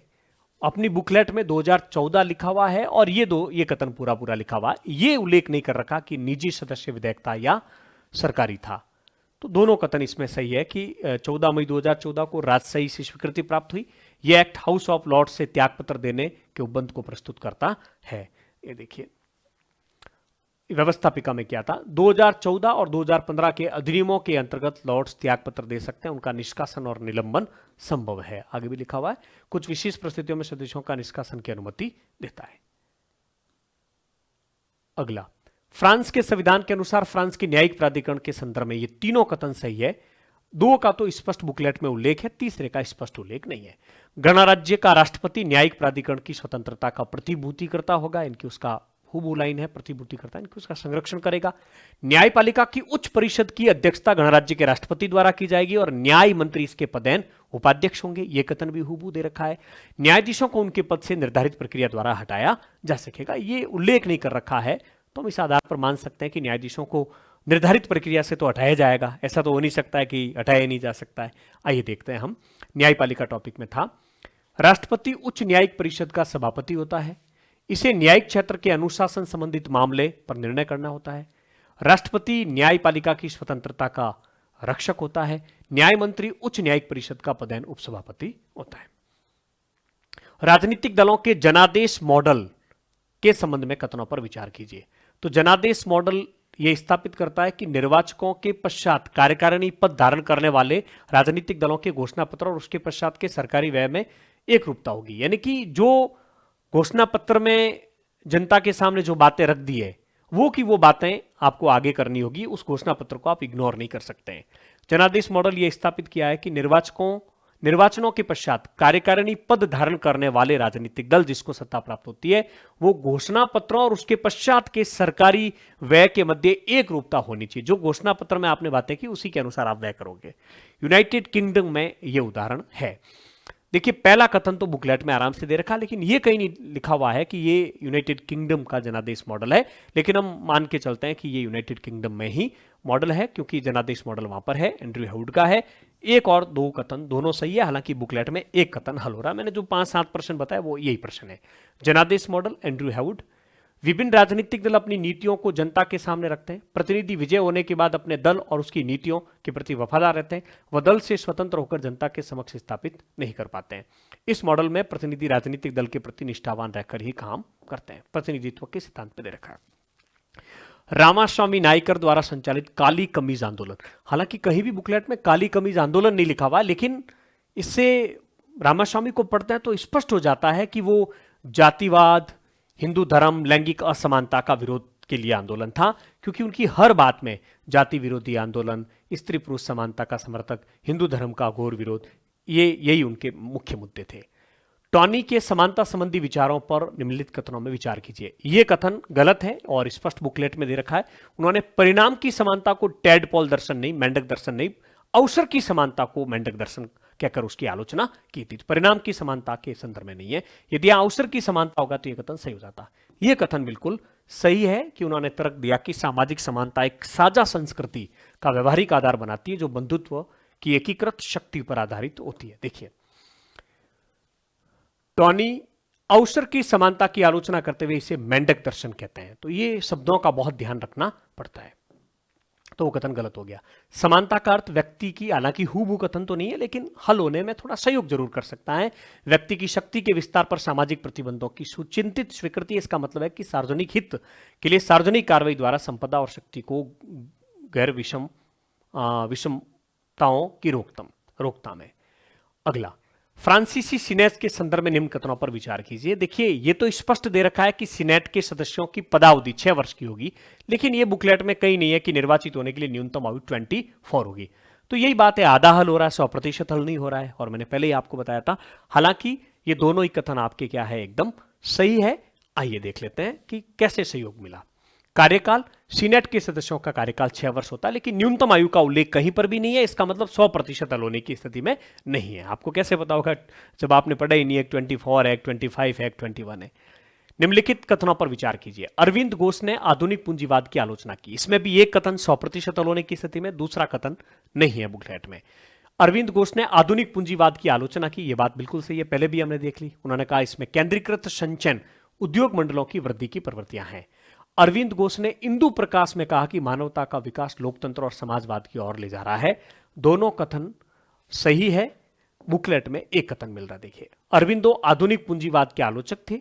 आधुनिक पूंजीवाद में केंद्रीकरण, संचय और उद्योग मंडलों की वृद्धि की प्रवृत्तियां देखने को मिलती, इसलिए उन्होंने आलोचना की। अरविंदो के अनुसार समाजवाद सबके लिए समान अवसर और न्यूनतम सामाजिक और आर्थिक सुविधाओं की गारंटी देता है, इसलिए उसकी प्रशंसा करती। एक कथन मिल रहा है, दूसरा कथन भी इनका सही है। तो इस प्रकार से मैंने आपको 86 प्रश्न आज हल करवाए हैं।